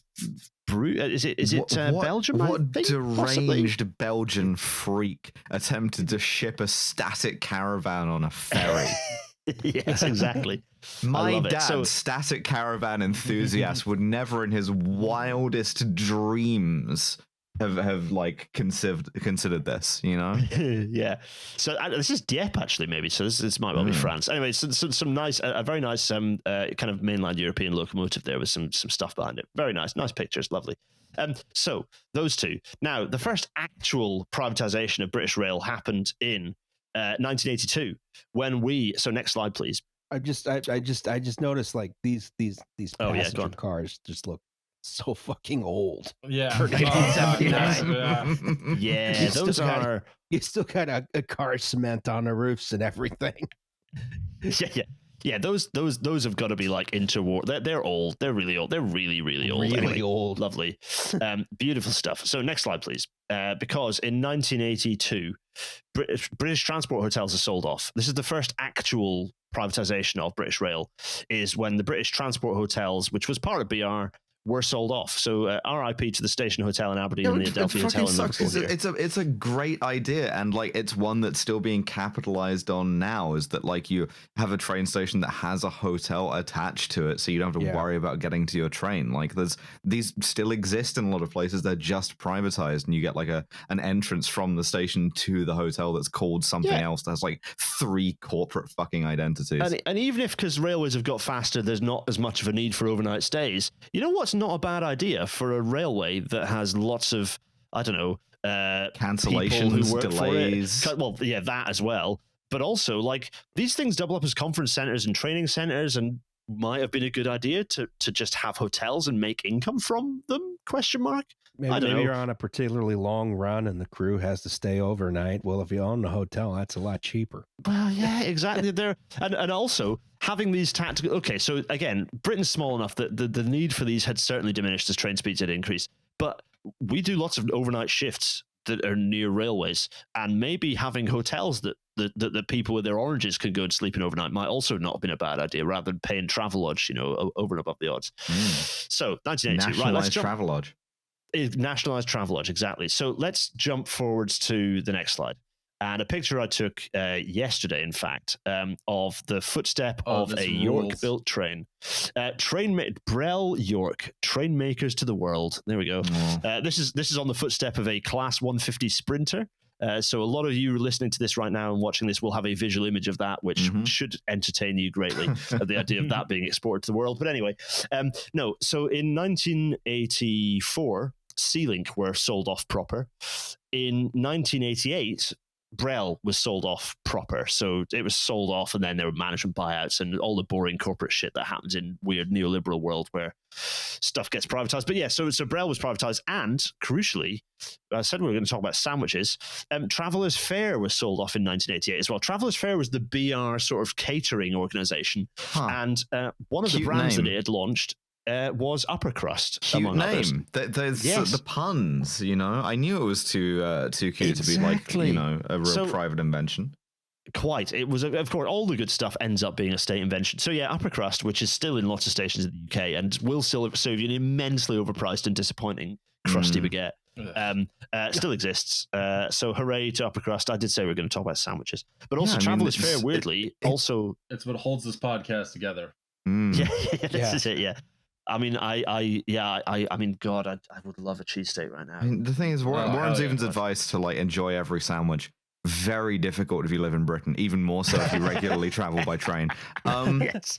I mean, it's also this thing because it kind of like one of the biggest like kind of sort of thing targets on British Rail's back was the catering for a long time. Yes, it was. To be like, sure. You know, you get like a sort of famously terrible sandwich, right? And then you look at how much this famously terrible sandwich or like burger or whatever cost you, and it's like, oh, it's like 70 pence or whatever.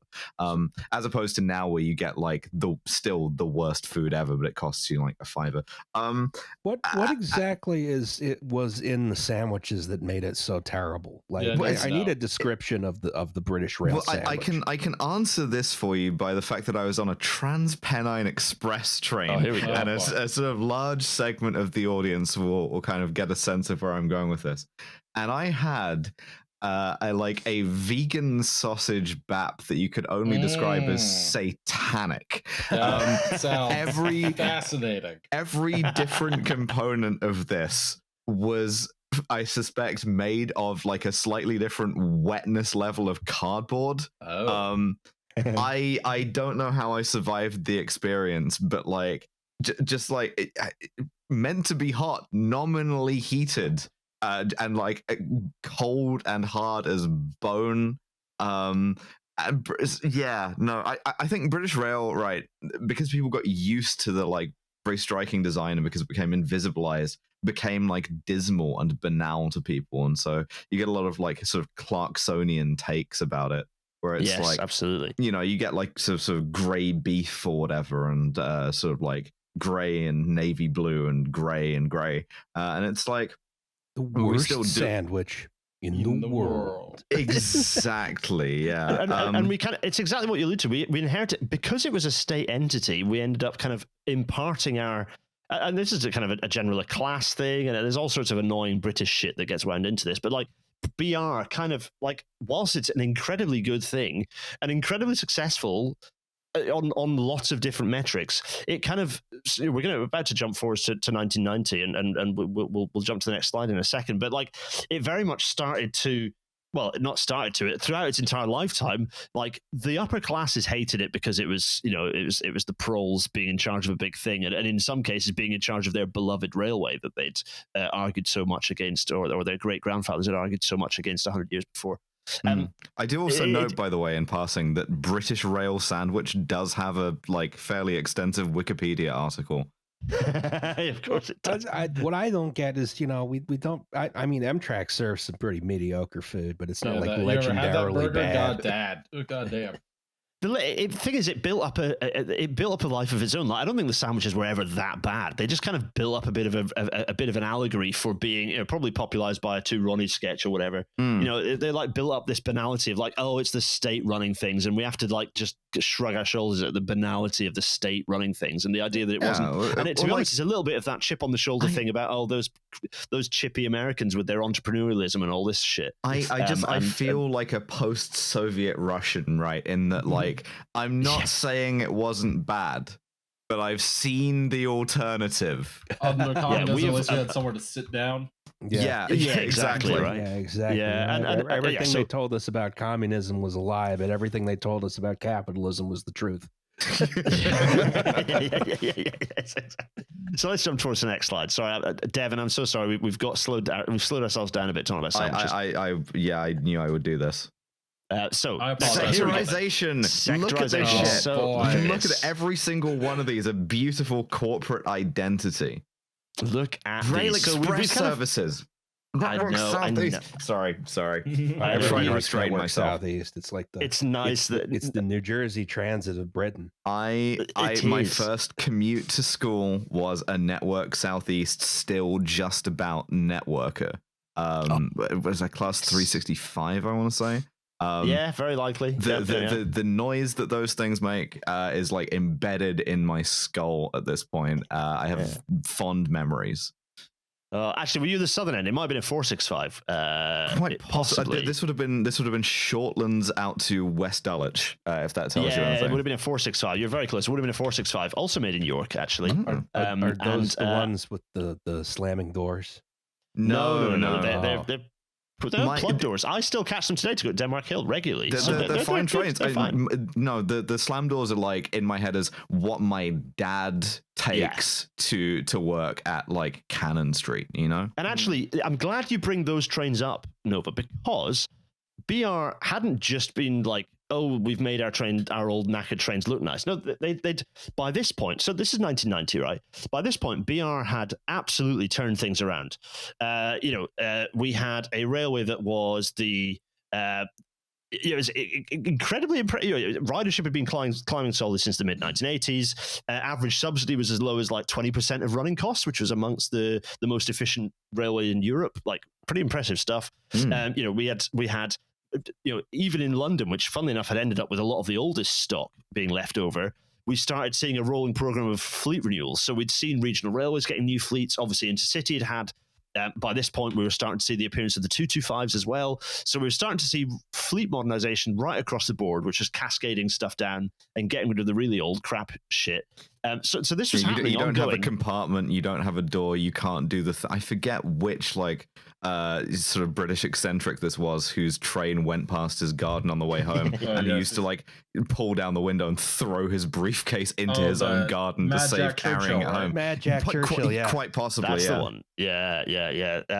That's that. Yeah, the good stuff. So at the time also. So let's hop forward a slide actually, because often people cite privatization as being this wonderful explosion in ridership, and it's all because of privatization. But that's because what they do is chop the x-axis off at the start of privatization. But if you John Madness the line that's at kind of look at John Madness at 1990 and see where the line is around then, right. and then look at where, if you go back to 1980, you can see that things have been climbing since the mid 80s. So exactly. That line's very good. Thanks, Ross. Yeah, that's perfect. Can I add one more diversion? It's about the last slide. Didn't have my favorite British Rail sort of hived off thing there, which is Red Star parcels. Yes, you're right. Lest you forget that all of these people were like crypto communists and like ardent trade unionists. Fun story. Red Star parcels, the massive logo is still attached to the north-facing side of Euston Station. If you want to go and see it, could have had that instead of Amazon Prime. I'm just saying.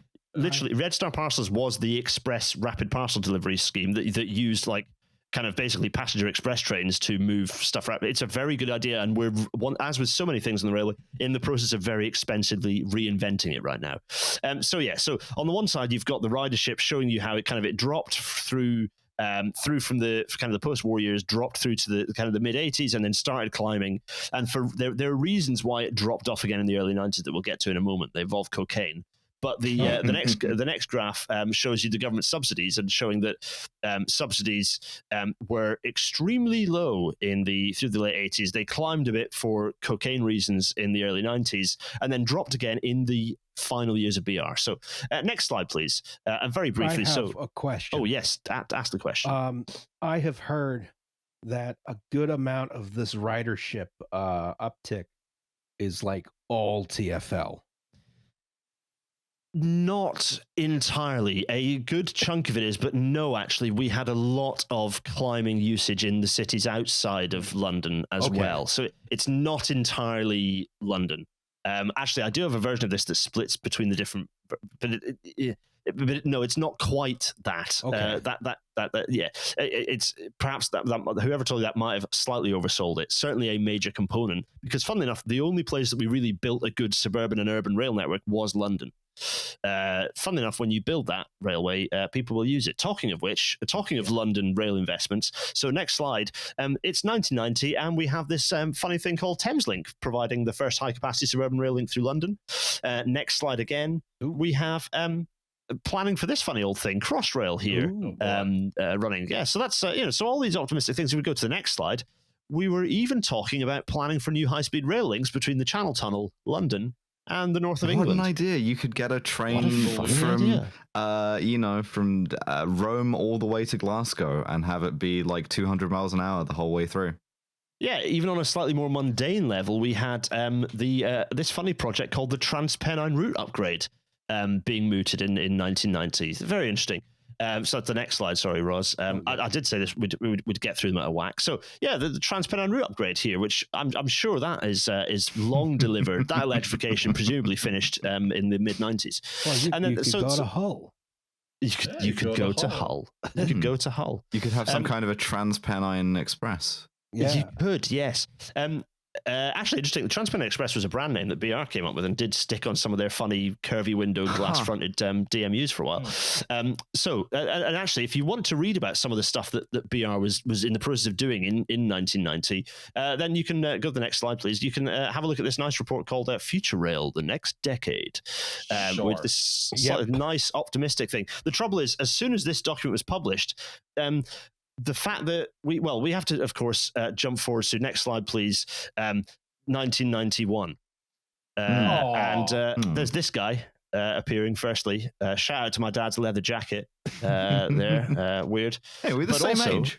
Yeah, we are the same age. Yeah, there's me, this tiny little weirdo. I'm not supplying a baby picture for the podcast. No, I don't. Is this TMI for the hogs? No, maybe. No, I don't think so. No, what we have to talk about is cocaine, because what happens when you build your entire economy? Yeah, I was about to say. Next slide, please. Because what happens when your entire economy is run by people who are just insanely coked up? Oh, well, they obviously make stupid decisions, and obviously it went to absolute the UK economy, the financialized economy, in fact, the world economy went to complete rat shit in the early 90s. Yep. Indeed. So what happened there was. We'd had, in the UK at least, a decade of Thatcher and us all having no money. Boom. And so, the line the reason that the rise that had started in the 80s dropped back again in the early 90s because a decade of kind of austerity meant that John Maynard Keynes fucking told you so. Yeah, I mean, Marx more prominently, but like even Keynesianism tells you this is going to happen. You should have dropped money from helicopters. We should have dropped money from helicopters. And if we go to next slide, please, because more fuckhead economists are going to get involved in this situation. Those fuckhead economists are the horror show Tufton Street Adam Smith Institute folks and the Treasury. Now, what do these fun-loving guys get up to? Well, what they do is they get together. They presumably get up to nothing nefarious, and they next slide, please. Publish a document called "New Opportunities for the Railways," or should I say, heavily input into the white paper "New Opportunities for the Railways." So up to 1990. No one was not even Thatcher was countenancing privatizing privatizing what was left of British Rail, which, let's be fair, was most of British Rail was still just one thing. British Rail. It's like it's too deeply embedded, and also people are kind of fond of it in the kind of love to hate sort of way. Like as much as the kind of you get the sandwich thing, it's also like this is a kind of shared national thing that we all hate. Right. It was. Yeah. It was. Exactly. We love complaining about shit that we do well. In this country, we love it. We cannot get enough of it. Cannot fucking get enough. We cannot get enough of destroying the good things. You accidentally start believing the stuff you're complaining about. We are doing it now to the NHS. Yeah. The cycle fucking repeats itself, and there's not much left to do it to after that. So this document, New Opportunities for the Railways, was absolutely penned by a combination of the Treasury and the Adam Smith Institute. The reason why no one had been really countenancing privatization of the railways, despite asset stripping everything else, was because the railways were just too complicated. There were too many interrelated moving parts. It was also a safety critical industry in a way that was that made kind of the way that risk would flow through the industry quite complicated as well. It's also quite strategic, like in the same way as like Stalin never fucking with his nuclear physicists. It's like, you want this kind of state capacity until you don't, Yeah, exactly. So July 1992, this thing was published, and it was a mess. It proposed what could only be described as an atomization of the rail network. And there was this one guy, this Conservative MP, Robert Adley, who was like the chair of the Transport Select Committee at the time. In his words, successive appearances of ministers and officials in the committee had shown a deep lack of understanding of how their proposed system would fit together. But then he died of heart failure in May 1993, so F. So fucking what that ended John up, Major shot him with a cancer gun, you know? Yeah. Well, quite. So the cancer gun set to heart attack. Set to heart failure. Sorry, I'm trying to fix it. So next slide, please. They did that. They did the crazy thing. So, okay, deep breath. This is the Railways Act 1993, which is an act to provide for the appointment of functions of a rail regulator and director of passenger rail franchising and of users consultative committees for the railway industry and for certain ferry services to make new provision with respect to provision of railway services and the persons by whom they are provided or to secure their provision, to make provision for and in connection with the grant and acquisition of rights over and the disposal of other transfer investing of any I can't even finish. I love statutory construction. Can you see why I didn't want a career in this? It's like the Patriot Act, whatever it is, protecting America. The bullshit nonsense. Hang on, it stands for something. Yes, the uniting and strengthening America by providing appropriate tools required to intercept and obstruct terrorism, parentheses, USA Patriot, close parentheses, Act of 2001. I would say you should at most use one semicolon in a sentence. I really liked when my dad used to watch Glenn Beck. Hi, Dad. Hi, Mom, if you're listening. Isn't your dad a Maoist? Yeah, we're going to get there. It was to see how long he could last before he turned the TV off in rage. Oh, I see. Okay, so he would time himself and see how long he could last. But Glenn Beck's great complaint about, and one of the right-wing talking points about the Affordable Care Act when it came out was like, well, it's too long, blah, blah, blah, blah, blah. You know, it's like 5,000 pages or whatever. Yeah, not that it fucking matters. But my dad was like, all right, cool, I'll do it in one sentence. The United States of America hereby adopts universal health care and authorizes the Department of Health and Human Services to oversee same. Done. Boom. Oh, man. I shout out to Liam's dad, you know. That would have been beautiful. Yeah, so, he had some real good takes about Cuba the other day that I'm sorry I didn't get to post. They were. Oh wow. Okay. They were nutty. I mean, they're yeah. Are we in trouble with your dad for the Cuba episode? No, he liked the Cuba episode. I've been consulting with friend of the show Noah to try to get him to Havana. Just once before my dad dies, he should see the fruits of his labor. Question mark. Yeah, I guess. So next slide, personally please. Intervened to prevent several Castro assassination attempts from succeeding. Yeah, my dad actually beat Batista with a baseball bat. I would actually love to see that. Thank you, Liam McAnderson. Beautiful. Thank you. So this act, what did it do? Well, I used the word atomization earlier, and so I decided to do a diagram to show you what that looks like. Here's British Rail on one side. Okay. On the other side, if we go next slide, please. I hate this. Take it back. It's like a military PowerPoint episode. What the shit is this? Building state capacity in Afghanistan. And I have simplified this slightly. So from one organization, while we're here, from one organization, British Rail, you end up with the first entity being created was Railtrack, which took over the rail infrastructure, like track signal stations. Hey, they've got Transrail on there, which I still think it's funny to have a sweatshirt with Transrail's logo on it. Yeah. So that was Railtrack, which took over the infrastructure, but it wasn't in charge of infrastructure maintenance. No. 7 infrastructure maintenance units and 6 track rail units were set up to split off maintenance from operation. That feels like a good idea. This will not cause any problems. I am being driven to madness. Yeah. And we're only getting started. 6 freight operating companies were created, and 25 train operating units there. There's a nice little blue sort of kind of battalion there of train operating units. 6 freight operating companies, Rail Express Services, one of the sectorization ones, which I don't remember. Yes. Mainline, Load Haul, Transrail, Freightliner, and Weird Triangle. Oh, the weird triangle, I think, is actually the weird bit of the Freightliner logo they did for a while. Yeah, it's just my bad logo size shaping for my little diagram I made. It didn't need that. I know, it is a bit... I much prefer the one with the BR arrow next to it, you pricks. So then, that's not the worst bit of it, though, because...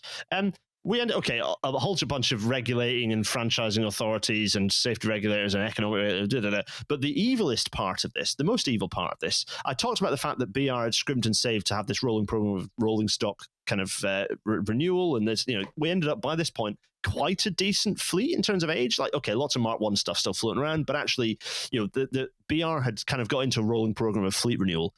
Enter the Roscoes, the rolling stock operating companies. Three of them. Here they are. Yes. Angel, Eversholt, and Porterbrook, all still extant. There are others who have entered the fray since then, but these three are still the big players. And they were at the start all consortia of banks and private equity. And interesting things. So what did they do? They got all these trains for unbelievable cheap prices, like criminally cheap prices. Basically, they then leased these back to the train operators at eye-watering cost with no oversight whatsoever. This continues to be the main flow of cash out of the industry. And it's absolutely zero coincidence that these groups were funneled all their cash via low or zero tax regimes. I was going to say, I'm sure that money re-enters the economy and like trickles down to you and I. Cocaine. Yeah, the only trickling going on was the shit and the piss out of the kind of the loose storage tanks that in the old stock that they have. Because the trouble with the Roscoes, they landed this kind of massive cheap asset that they could rent out at a high price. Yeah, why spend money on it then? Yeah, why spend money on it? Exactly. So it basically killed the UK train manufacturing industry. So we lost, in the aftermath of privatization, the only orders that remained were kind of BR's kind of orders that were kind of rolling over. New passenger trains then wouldn't be built until like kind of the early 2000s, and we lost pretty much every single train manufacturer in the UK except for the one in Derby. They all went. We've since then opened new plants at extreme cost in Newton Aycliffe and Newport, but they're like we killed our train manufacturing industry as a result of the Roscoes. Like, brilliant. Thank you, privatization. They're all like foreign owned. I mean, well, I guess really the thing that gets me here, this is all being done in the name of efficiency through competition, right? Exactly. Yeah. And if you look, if you know any railroad history, like globally, competition between railroads has always been kind of fake. Yes. Yeah, it's always a facade. If you don't like your Roscoe, you can go and rent your train carriages from another Roscoe. Yeah, exactly. Which is the same three hedge funds in a trench coat, but the trench coat is a different color.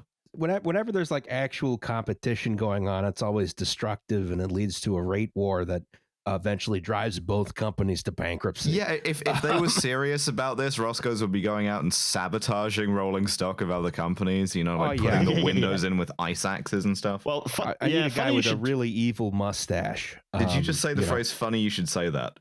I did. Don't like that. Sorry, November. Yeah, no, interesting. Both freight companies refused to fit stuff on their trains that would make their journey more efficient, such as like better sanding equipment, if it risked improving the traction for their competing freight train running behind them. And likewise with so one of the fun things about the rolling stock operating companies is, say one of the train operators wanted to fit a load of nice like new kit on the train, like and they're like, no, we'll pay for it. The rolling stock operator, so say it's like sensors to improve like tank that doesn't or like hose down track like line side crews with like shit and piss. Yes, having been line side and had those trains go past and had to duck, it's not a very pleasant experience. No, the rolling stock operating companies told those train operating companies to strip all that stuff back out of the train when they came off lease. So yeah, really, really efficient system. So yeah, you allude to precisely this point, which is the psychopaths in Treasury and the Adam Smith Institute. The whole British economy, and it's only more true today, is built around the idea that value comes from the interfaces between the things that do stuff, not from the things that do stuff. And that was very much the logic of privatization. Rent seeking, which, as we know, Adam Smith was famously like a big fan of. Oh yeah, that's why they invented the train landlord. Yep. And so we have literal train landlords. We had Railtrack at this point, very much not what Network Rail is. At this point, Railtrack, very much a contract management organization that didn't see itself in the business of being an engineering company, despite having, 16,000 miles of railway to its name.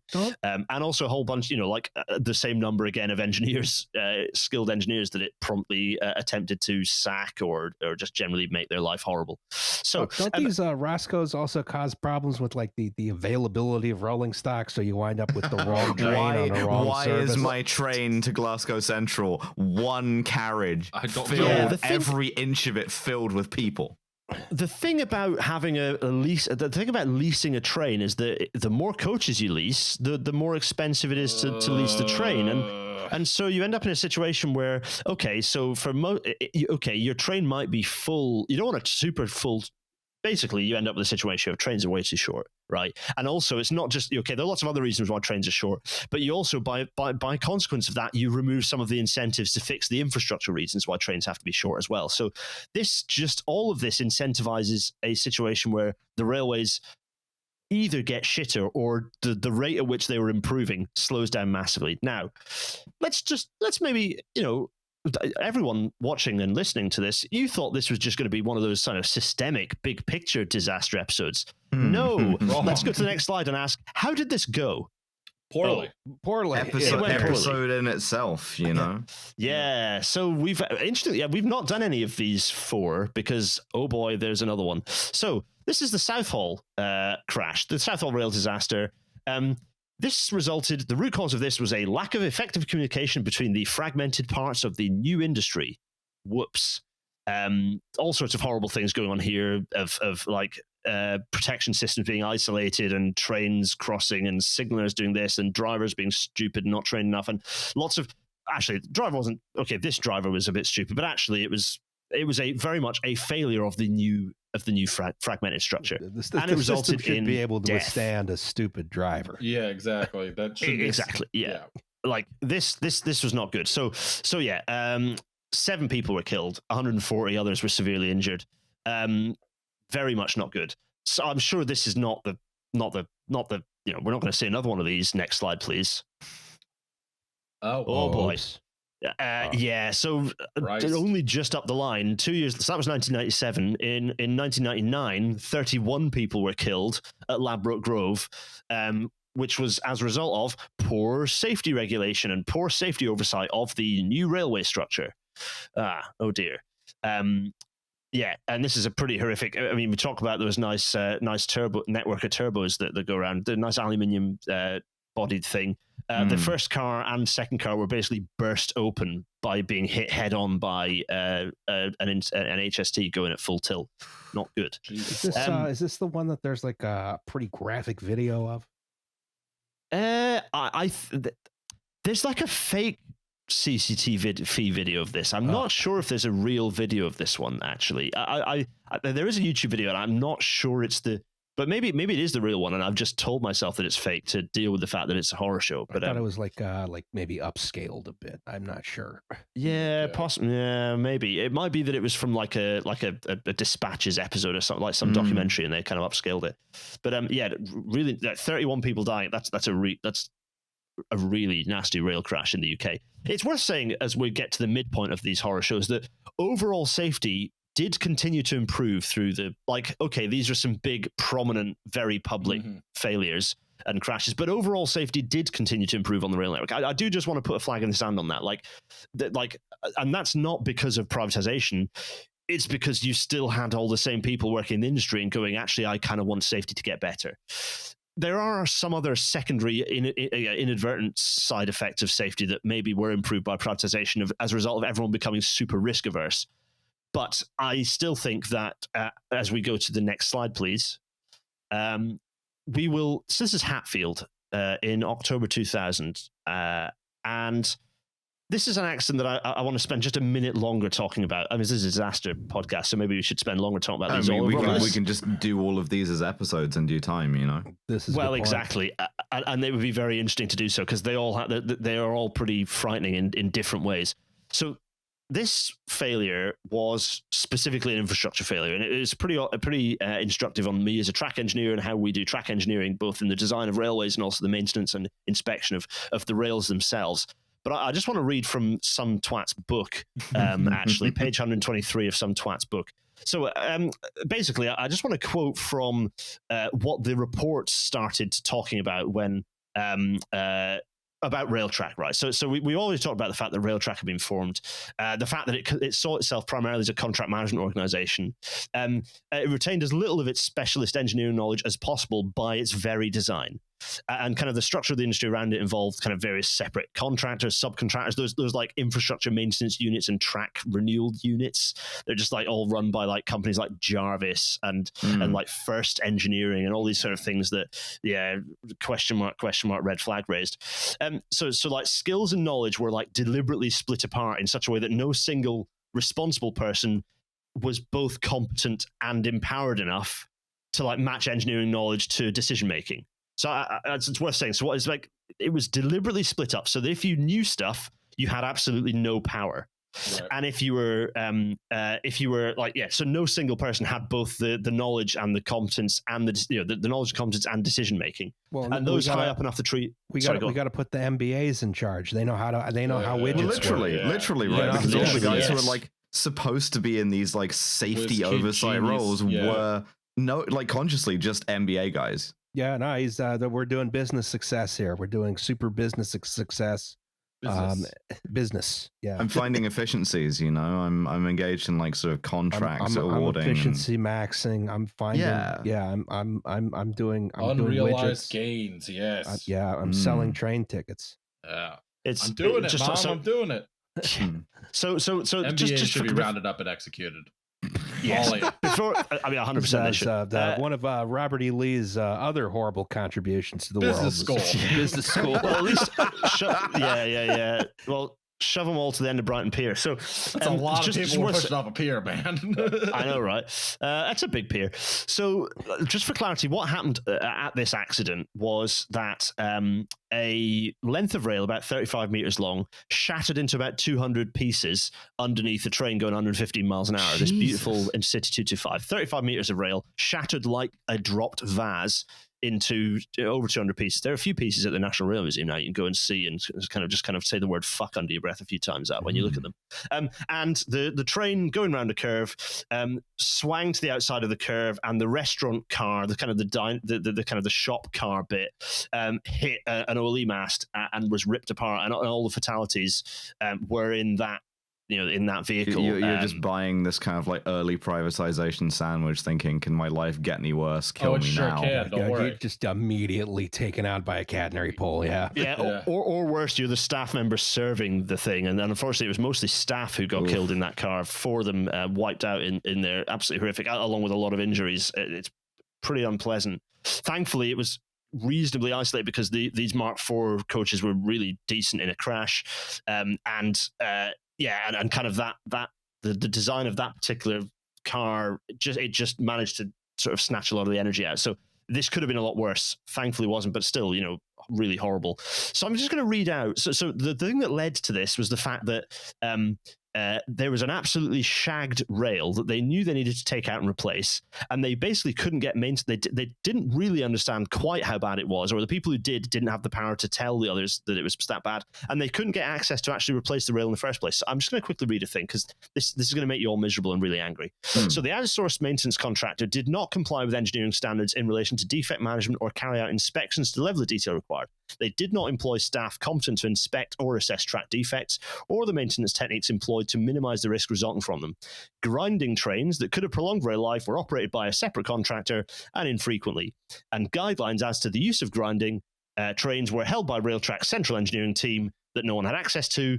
Ultrasonic testing was screaming on each pass that the rail was shagged, but this received little attention from the maintenance contractor. Yes, I used the word shagged in my book. I wrote it. I get to do that. There you go. Records were. It gets worse, I'm afraid. I'm going to just briefly, because the precision of how miserable this is quite important.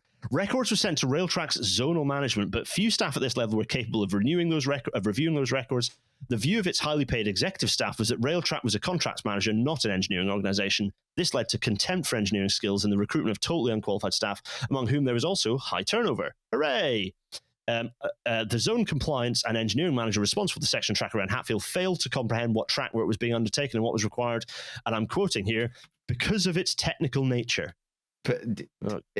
Yes. There's railway stuff in my railway job. Can you believe this? I'm confused. What the fuck? Is this a kind of widget? The zone quality standards manager, in his own words, did not have the knowledge of railway engineering nor railway safety. Why not? God damn. Yeah. So, in the words of the independent investigation published about 6 years later, Railtrack was not putting safety as the number one objective in its maintenance strategy. You should probably do that. That's kind of your job. I just felt like I needed. Sorry for slowing things down and reading that out, but I just wanted to lay out the level of what the short word to use is evil within this organization that resulted in people dying. This intransigence had horrific outcomes, and the intransigence was as a direct result of the privatization of the UK of the GB rail network. Northern Ireland's railways, by the way, at this point still nationalised. God love them. The north of Ireland. Indeed, yes, the north of Ireland. Yeah, and to be fair, the Irish railways were also. I look forward to the unification of those rail networks for good reasons all round. I'm afraid, folks, we're not done because next slide, please. Oh, Jesus. It keeps 2 years happening. later, 2 years later, we decided to tumble a Class 365 like some kind of almost like a Hornby train getting kicked down a sofa. Tumble a Class 365 full of commuters into Potters Bar railway station. And in the meantime, knocking a parapet down and flattening Hot Fuzz style, flattening some poor lady on a bridge below with a bunch of brick parapet. Wow! So this was as a result of yes, that's right, the outsourced infrastructure maintenance teams not looking after a switch properly, which opened under the train and sent it tumbling into the canopy of Potters Bar Station. And yet again, we found ourselves killing passengers. It did some 7 of them. Multi-track or six of them again, 6 of them and the lady under the bridge. Really horrific. And now, so drifting is not so good in real life. It isn't, and not when you're going at 100 miles an hour. Oof. So, yeah, not good. So, as a result of this spread of accidents, there were a lot of changes in the industry. And if we go to the next slide, the big one was, fuck you, Railtrack, you're off the case. Network Rail arrived. Network Rail was essentially a government body, although at this point it was kind of one of those sort of weird half and half, like arm's length things, but it was essentially a government company. And after Potters Bar, all infrastructure maintenance was brought back in-house as well, which was not only a good idea from a safety perspective, but also much cheaper. It's just fun enough when you don't have a bunch of individual companies you've got to run contracts for, and you just do it all in-house. It's a lot cheaper to do this stuff. So now, as I've said, like overall passenger and worker safety had continued to improve, but these massively visible public tragedies really, they properly exposed how much of a mess this was as Treasury had drawn it up. So bad news, very bad. Network Rail ended up becoming officially a public body in 2013. So what else is going on then? New Labour came in 1997 after all of this privatisation had been finished, and we'd ended up with all of our rolling stock, our train operating companies and such. What did New Labour do to reverse this and make the system better? Next slide, please. Oh, the Socialist Rifle Association. Oh my god! More. They created more. Oh my god! Liam, I'm so sorry. I feel like I'm giving you brain damage. I'm so sorry. All of Britain gives me brain damage, man. Nova and I have to live here. We have to drink the water, for God's sake. Do you have any idea how much poo is in the water that we drink every day? Oh, the prions too. Yeah, you guys don't talk to Nova about the prions. Yeah, please, yeah. I don't want to hear about it. I just don't like. I understand this just based on like the finance broification of everything. But it just still makes me so goddamn upset that like we had a perfectly good system and then we just shit and piss all over it to make a few MBA dickheads from Duke or wherever the fuck you went to business school. Fuck you and fuck Tobacco Road. Richer at the expense of like normal people who are just trying to get to fucking work. Our MBAs don't really have like a sports angle you can make them feel bad with. You can't really be like, fuck the LSE. No, you know? Listen. Yeah, no, it's cool. What you're gonna do is walk to Brighton Pier, right? You're gonna put on the biggest lead shoes you can find and do us a favor and jump in and fucking stay there. I think it'd be funny if in Britain they were all inexplicably Duke alumni, though. Yeah, I just assume. What asshole? I mean, you go to. Well, what's the shitty business school I hate? Do you have any idea how little that narrows it down? Yeah, I was about to say. Drexel University. Yeah, we'll say Drexel. Fuck yeah. Oh man, we're off topic. It's fine. No, I'm just gonna take a bunch of people to Brighton Pier for the sightseeing. Is why. Yeah, right. So the Strategic Railway Authority gets created by New Labour, and in theory, it's a kind of a good thing, but it's very much a sticking plaster on a messy system that clearly is starting to, well, is not starting to. It's clearly caused a lot of problems and death. So it does start awarding these longer term franchises. There's some kind of actual strategic thinking going on, if not them actually having the funding powers to back it up. But there are problems of the structure of this industry that cause real headaches that the SRA could not really resolve. Next slide, please. We have to talk about, again, the West Coast Main Line. So here's the West Coast Main Line, and this is halfway through them for tracking the Trent Valley and doing a little electrification to kind of provide. Well, basically, we ended up spending what in today's money is about 25 billion quid on upgrading the West Coast Main Line between London and kind of Manchester and Glasgow. And Liverpool, and don't get me wrong, fantastic project. We achieved a tremendous increase in capacity that was used up, every seat used up before we'd even finished the project. So before we'd even signed the contract on completing the West Coast route modernisation, every new seat of capacity we'd created had been sat in by new passengers. So not enough, folks. The trouble is, this project was an absolute shit show. So, the West Coast Main Line had been considered the jewel of the crown for a long time. It was electrified and modernised through, the Modernisation plan in the 50s and 60s and into the 70s, in fact, with electrification reaching Glasgow in 74. But BR, before it had been privatised, had actually developed plans to significantly upgrade the route, kind of along. This train that we're looking at now is what's known as a bendy dildo. I think I've made everyone laugh about that on the show before. Please laugh again. It was a tilting train. It is a tilting train, kind of with recycled APT technology in it, ish, in a roundabout way. And this thing was running up and down, but BR had already kind of had plans for this, not least, obviously, we know about the tilting trains, but also in introducing, more upgrades in terms of speed and tracking and such, and actually a new fleet of trains as well. But that got delayed because of privatisation. Hooray. By 1998, passenger growth was really putting stress on the route. Everyone's favourite beardy dickhead Richard Branson was wanting to introduce these trains. It's always good when someone owns an island in the British Virgin Islands, right? That's always good. Yeah, always totally fine. Normal guy. Can we say he's a No. No. Well, actually, technically, Liam, you can say that. I'm a US citizen. Come and get it, motherfucker. I don't think that he is. We don't think that. No. Devon, have fun with this bit. So. You'll have to answer to the United States of America. So here's the no thing, right? billionaire could ever interfere with that. No, I come and get me in the titanium bathtub I rescued from an A10, motherfucker. I've got a GAU 7 and whatever. It's fine. The A10's a good plane. Suck me off. So the SRA came along, the Strategic Rail Authority came along kind of halfway through this project, hemorrhaging money and achieving very little. So by 2002, costs had risen for this project from 2.5 billion to 14.5 billion in then money, which is about 35 billion now in post-trust cash.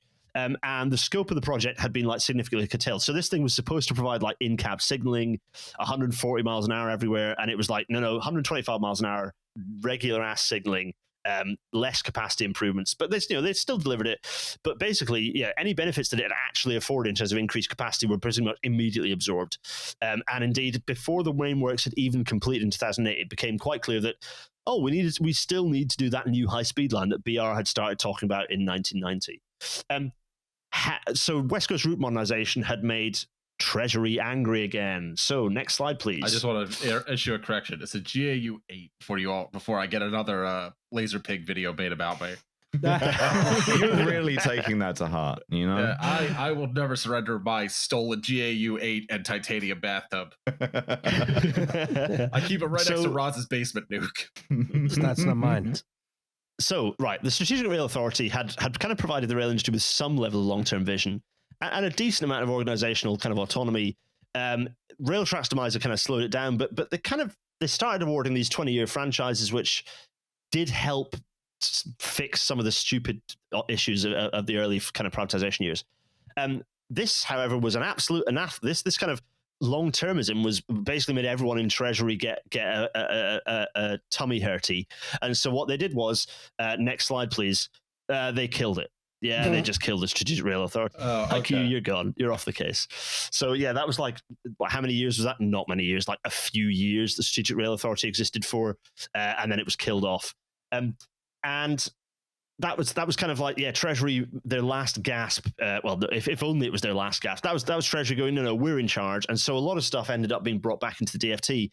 And we found ourselves in a situation where the DFT and central government had more control over the railways than at any time in the railways history, including under BR. Like, central government had not had this level of control under BR that it ended up getting after the collapse of or the pistol in the back of the head of the SRA. Oh, so it's a bit of a whistle-stop tour, this, isn't it? But this is the mess that was privatization. This is the whole point, right, of the episode, is to tell you how much of a fucking shit show it was. And all of these kind of sticking plasters did not solve the big problem, which was this was bad. So let's jump forward to 2007. What a wonderful job the new Labour government had done of railways, not. And so by 2007, they decided to actually talk about them a little bit. And so we had this paper released called Delivering a Sustainable Railway. Now, what this paper did was it said, we're not going to electrify anything else. We're going to use biodiesel everywhere. And that's going to give us definitely sustainable. Yeah. Why the hell not, baby? Yep. So that's how we're going to run the thing is, sometimes, and this is weird given how much of a well, you'll see what I mean when we go to the next slide. Sometimes a nerd comes along, and sometimes that nerd is called Andrew Adonis. Next slide, please. Name not matching Oh, the title. that's about the same. Dude. Yeah. Just Lord Adonis to you Now as well. Lord Adonis. Yeah. No, In fact, wrong. 1776. Dev, you flash up the painting of a surrender at Yorktown, please. Yeah, exactly. We need to, I think we need to ratify the Titles and Nobility Amendment. Yesterday, we should go further. Yeah, no, it should be Now- illegal to address someone by their title in the Agreed. United States. And after recent events, I could not stand by that more vigorously. Fuck the Lords. Yeah. But this guy might well be like whatever the word for a weeb is, but for Tony Blair, he is that. However, he's also a massive rail nerd. And as a result of this, that 2007 report came out, and he basically said, okay, Gordon Brown, that report is shit. Because the same year Gordon Brown came into power, there's something about war criminal and stuff with Tony Blair making him becoming like electoral poison. Anyway, Brown ascends, and he puts Andrew Adonis in as Secretary of State for Transport. Adonis not only says, no, actually, strategic electrification is a good idea, let's crack on with that, but also initiated development of this thing called High Speed 2, which flipped the previous flipped Blair's agnosticism towards doing anything to railways. And suddenly we're like in a situation where, we might finally, after this long period of a supposedly social democratic government, absolutely not, we're going to maybe do something about railways. And indeed, next slide, please. Yeah, we ended up with Network Rail publishing this document saying the case for new lines, which is kind of laid out why we needed High Speed 2. Happy days, lovely days. But we have to talk about the fact that things actually aren't still going so well. So let's just go to the next slide again. I'm just looking at the cover of this report. Yeah, and the way the OLE is set up is appalling. I mean, I presume that it's a tram line, given how many. Oh no! I just realized what you meant. It's centrally located, and there's one every 15 meters. And the hangars alternate position. Yeah, so whichever graphic designer, whichever late 2000s CGI guy in Bryce 3D was setting this up, presumably didn't know anything about railways, which sadly, when it comes to renderite stuff, see also our Hyperloop episode, folks, is not something that is ever going to be fixed. Sad times. I don't think so. I mean, they're going to have AI doing it soon, so Oh my god! They already have AI doing it. They already do. They already do, and I hate it. That thing doesn't know anything about railways. So, next slide, please. Let's talk about National Express East Coast and Virgin Trains West Coast, because in 2009, National Express East Coast, having been awarded the franchise of the East Coast Main Line, collapsed horribly. RIP to them. In 2012, Virgin Trains West Coast, or rather the West Coast franchise, the bidding process was kind of scrapped by government because it was found to be flawed and they were being threatened with judicial reviews and left, right, and centre. we have to briefly talk about franchise agreements. So franchises were these sort of basically you have an area of trains that were that a company or that would run under a train operating unit that a company would come in and run as a franchise operator, right? And these things were at the start they were changing hands left, right, and center all the time. So the logos were changing as quickly as people were getting on off the trains. It was kind of chaos. And this at spending the start a lot though, of money on paint. A lot of money on paint and even more money on lawyers, and that number only went up. We talk about line go up. The lawyer line really went up because at the start of these an organization that spends a lot of its time on contracts to an organization that spends a lot of its time on lawsuits. Literally, yes. Because at the start, these were really the franchise agreements were like one binder, right? One A4 binder. By the time of by the late 2000s, these things like filled up the back of a transit van. These agreements were thousands and thousands of pages, and the money that you had to spend for the lawyer to just read through the whole thing was eye-watering. So at this point, as a result of this complexity, it became difficult to actually run it. The number of companies interested in running trains massively diminished. So, Roz, you're talking about the fakery of railway competition. Well, here it is in action, right? So the number of bidders reduced, the ambition of their bids increased so that they would win a chance of actually getting a bid. And this is why we started seeing these collapses. So like National Express were stripped to the franchise after they failed to meet their payment targets. This isn't because passenger growth wasn't good, by the way. It's just that they were saying that they were going to get this like crazy made up wizard levels of money that just never materialized. So yeah, we're going to pack them in like cordwood. Yeah. Well, exactly, right? Mm-hmm. Yeah. So we had both the failure of one franchise and the failure of a bidding process in another. Yeah. Yeah. So the franchise system was creaking at this point. And it was only going to get worse. Let's jump forward to the next slide to talk about something else that's going wrong.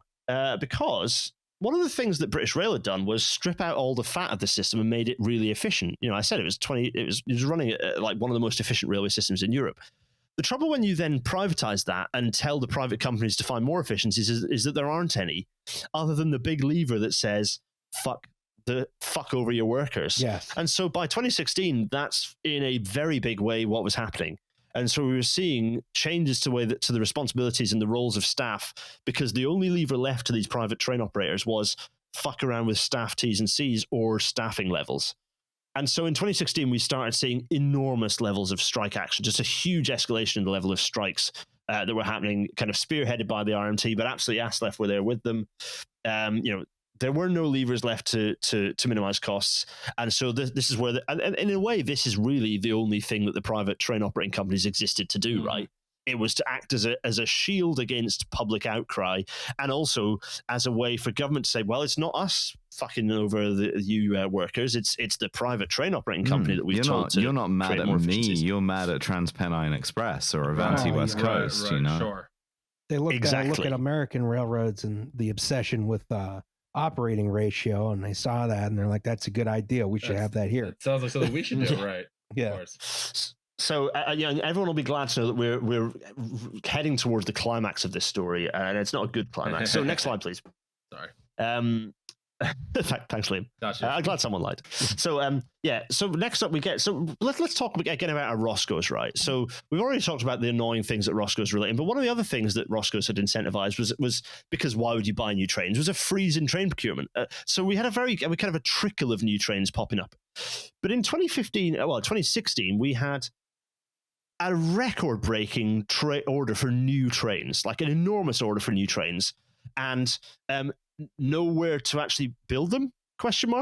So we had this decade-wide gap in kind of building trains, and so a load of new trains are being built at the same time as this. But it's worth saying these two pictures here are some foreshadowing. These two pictures here are of mothballed trains. On the left-hand side, you can see here are a bunch of still kind of within their usable life Class 319 electric multiple units, all stored at Long Marston for everyone to look at and put their heads in their hands over. These were supposed to end up in the north of England. We'll explain why they didn't in a minute. On the right-hand side is what were some of the brand new trains that started running on the TransPennine Express network, of which they ordered a set of three different trains because the train manufacturers didn't have the capacity to deliver all of one type of train. So, and they ended up being a disaster to operate. So these are also now being stored at Long Marston for everyone to look at. This kind of Alien versus Predator ass looking motherfucker on the right hand side here. They just replicated like the stupidest inefficiencies of British Rail, but in the private market. Correct. Like, yes. Yep, we got to buy three different kinds of trains because the manufacturers don't have capacity. Yeah, literally, we're rediscovering what BR had learned was a bad idea in the 50s. Isn't private enterprise wonderful? No, isn't it wonderful? Innovative, very innovative. Yeah. So, next slide, please. One of the challenges, so that we've talked about trains, but one of the challenges with there was a similar story from an infrastructure perspective. The fact that we, other than the West Coast Route Modernization project, there wasn't much going on in infrastructure world. So we ended up, we had this decade-wide gap in skills on the infrastructure side, particularly when it comes to electrification. And the consequence of that was that suddenly we ended up kind of at the start of the 2000, well, kind of from like 2008, 2009 onwards, we started seeing a surge in infrastructure projects, and we had a massive skills bottleneck, combined with an industry structure that exacerbated costs by kind of maximizing these organizational interfaces, meant that we were delivering this infrastructure work, and in electrification in particular, way too slowly and way too expensively. And so government cancelled a load of electrification in 2017. Whoops. Now, the problem is, as we were approaching May 2018, we had what was going to be the biggest change to railway timetables in like a generation. This required a load of new trains. It required a load of electrified railway and a load of tracks to boot. And it also required a load of trained staff. Next slide, please. The trouble is we didn't have any of those things. And so when we tried to run a timetable without those trains or tracks or trained staff, we ended up in a situation where everything went to complete rat shit. So we had the May 2018 timetable meltdown, which people might remember. Because none of the trains ran. We ended up with a huge number of trains just not running, being cancelled. Hundreds of trains delayed or cancelled after biggest timetable change in decades causes chaos across the country. Thank you, the I paper. Well, that was what they called it, meltdown on the railways, and the timetable meltdown is kind of what it ended up being called, and it was genuinely catastrophic, like an enormous drop in performance, and. At this point, let's just jump forwards to just a little bit later, like a couple of months later, just to really piss on everyone's parade. Next slide, please. Good news, you could get 2-for-1 at Sandals Resort. Get 2-for-1 at Sandals Resort. Yeah, on that day though, only on that day. Yeah. So I hope you weren't trying to rush home to get to take advantage of that deal. yeah. Sale not to be extended. Yeah, next slide, please. Because I was talking about paint jobs being changed on trains. Well, here's actually, I think this is a DVT. Here's the other end of an Intercity 225 having the Virgin logos applied to it. Sadly, though, Virgin Trains East Coast was not to be because once again they'd overpromised, and Virgin Trains East Coast collapsed in July 2018, just after the timetable collapse. It was kind of a bad year for the privatized rail network at this point. So, with the franchise system already struggling, with this lack of bidders, no one really wanted to get involved because it was more trouble than it was worth. This whole thing with Virgin Trains East Coast going over, the whole thing just fell over. It was quite clear that the franchising system was done. It was doomed. And everyone's favorite, going to shamble on for another few years, Yeah. Well, unfortunately, it continues to shuffle on to this day in a roundabout way, but we'll get there in only a couple of slides, you'd be glad to know. So Chris Grayling, who some people might remember as being a very annoying transport secretary, but by far not the worst, given that we had Mark Harper until the last general election, initiated a thing called the Williams Review. Next slide, please. One thing I'm reminded of here is just, it looked like Virgin Trains was doing so well for so long, right, that I think they were actively in talks with the Bush administration to start running Virgin Trains on the Northeast Corridor. Really? Weren't they branded on Brightline for a bit and then decided not to because the name was shit or something? Yes, like the name I believe the Brightline West was going to be Virgin Trains USA, and then all this kind of happened, and then I think they decided not to. Yeah, and they're like, I don't want to touch a train ever again. It's interesting, isn't it? Because a lot of people got really upset when this went, that was the end of Virgin running on the rail network. Oh no, what a shame. A lot of people were like genuinely upset for it. Virgin is such a 90s brand. Like everything about it, from like Richard Branson wearing a dress, like cross-dressing offensively, to like just like all the like happy clappy stuff and the tongue-in-cheek stuff. All of it's so 90s coded in a way that just has not aged that well. I don't know. Nova, you might have a different view on this, but like Virgin, it just feels it even then, like even in the kind of the mid 2010s, it felt really outdated in a way that I remember Virgin feeling kind of cool when I was getting on the first Pendolino I did when I was, like 13 or something. But I think this is most acute with the airline, but like Richard Branson like picking up on like princess carrying flight attendants or like painting a kind of pin-up on the nose of the planes. Yeah, it was all stuff that makes you go like shit. In hindsight you're like, this wasn't cool at all, and in fact was like deeply sus. So you need a more sex positive railroad. You need like the sex worker train. Thankfully, we didn't. Virgin, they did start doing Pride stuff there, but we did start getting gay trains at this point, which was nice. I don't know if that we can credit that with privatization, but I like to believe British trains. Rail would have done a gay train had they survived into the 21st century. Come at me with the fucking counterfactual that says otherwise is all I have to say, because I agree. Gay British Rail sandwich. There's too many gay people working in railways for it not to be like an inevitability, I feel. Yes. yeah, exactly. So, next slide, please. Williams Rail Review. So this went rapidly to shit. I oh dear. Well, it was privatization. It was going to be messy, wasn't it? Exactly. This was the thing that was going to look at, how are we going to make the railway system still work? And that was set about in 2018, in the aftermath of all of this kind of shit kind of hitting the fan. And this was kind of ongoing, and people were like, well, this is taking a bit of time. But okay, I'm sure this guy's going to get it right. And then next slide, please, happened. Oh. Yeah. So novel this little coronavirus. I remember this. I was doing a lot of podcasting at the time. Yes. Yeah, and every so this came along and decided to like kill hundreds of thousands of people across the globe. Millions of people across the globe. I mean, we still have 5% greater excess deaths than before the pandemic, right? And the WHO might have announced that it's over, but if you look at water, wastewater traces in like the US and the UK right now, we are very much still not through this. This is just part of our life now. Well, it's we failed the pandemic stage, so it's just endemic now. Right. Yeah, exactly. We failed that one. It is over in the sense that we got the bad ending. Truly, this is America's Vietnam. And Vietnam's Vietnam as well. That's a good point, yeah. Yeah, and Italy's just the list never ended. So next slide, please, because this had effects on our railway system.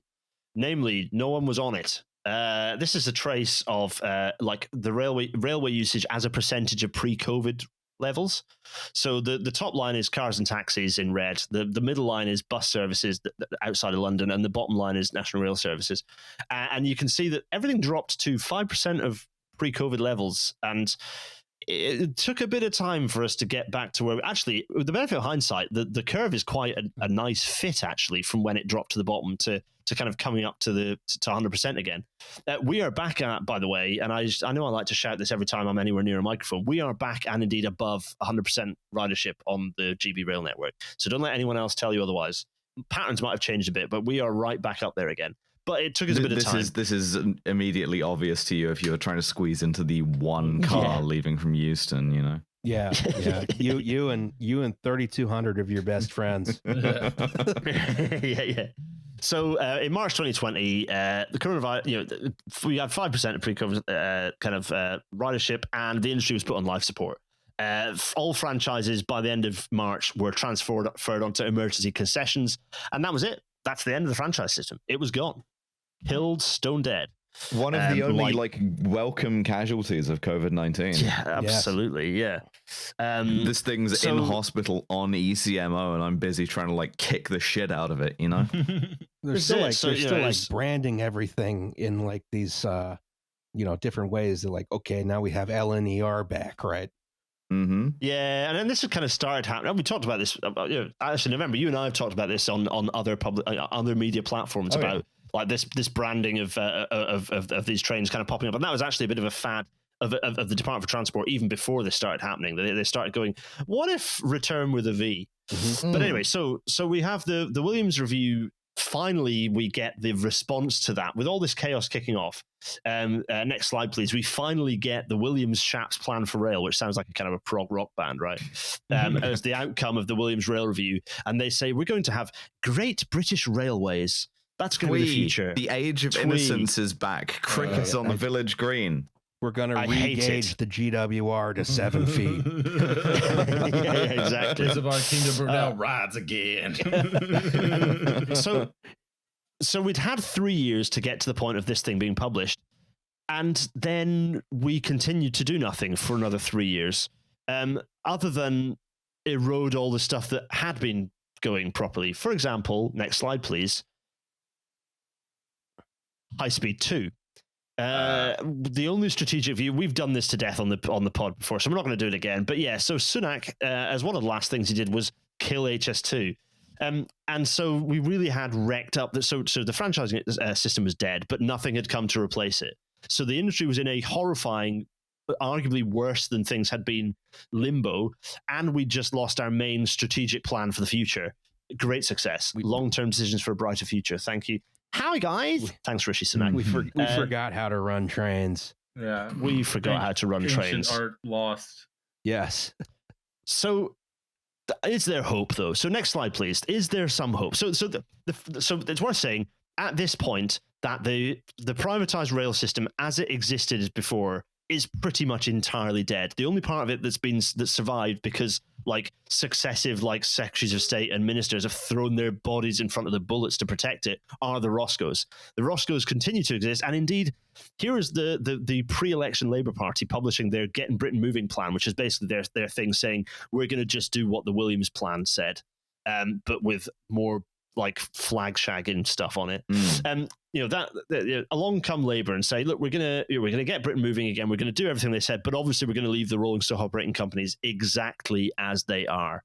We cannot get in the way of the money that is made from that hugely extractive part of the industry. So this is pre-election. We need the train landlords. We need the train providers. I just don't understand. If there's no train providers, who will provide the trains? Who provides exactly? Where do the trains come from if you don't have the train landlords? Exactly, right? It's not possible. So next slide, please, because we have all of a sudden an election, of which there are only two interesting and useful things to notice. The first is that the Party of Adult Human Females or whatever, Party of Women did real shit. We should really just pay attention to that and enjoy it. Yeah, they did really bad, really, really bad. That's worth paying very close attention to and being entertained by. The other thing to pay close attention to and be entertained by is that Labour got fewer votes in 2024 than they got under Corbyn in 2019. It's just a nice little thing to just remind ourselves there. Loveless landslide. I almost said loveless landline. Yep. Yeah, this is it. Anyway, let's move on from that stupid general election. The third Starmer Reich rises. Keir is here, and we have appointed, funnily enough, on the day of good old. Yeah. Oh man, I welcome Lord Henry. Next slide, please. And funnily enough, on the day that I receive a letter from my employer telling me that I'm sacked, the transport team is appointed, including Lord Hendy of Richmond Hill being appointed. He is a life peer. He becomes a Labour life peer. One of the is appointed Minister of State for Rail. Yeah, eat my ass, Lord Hendy. No, Hendy of Richmond Hill. I'm not saying Lord. Fuck you. We won. I can't believe Rishi Sunak's government would do this. Well, this is Labour now. Of course, this is Keir Starmer. He's a man for all seasons. Boris kept him on in TFL. Boris loved him. Having been there under Ken. So very flexible man. I understand. Flexible man, or was good at getting dirt on people. Although by the way that he conducted himself in sending a lot of emails, maybe he's lost his touch. Outwitting Boris Johnson's not. It's not it. Yeah, that's not something to put on your CV.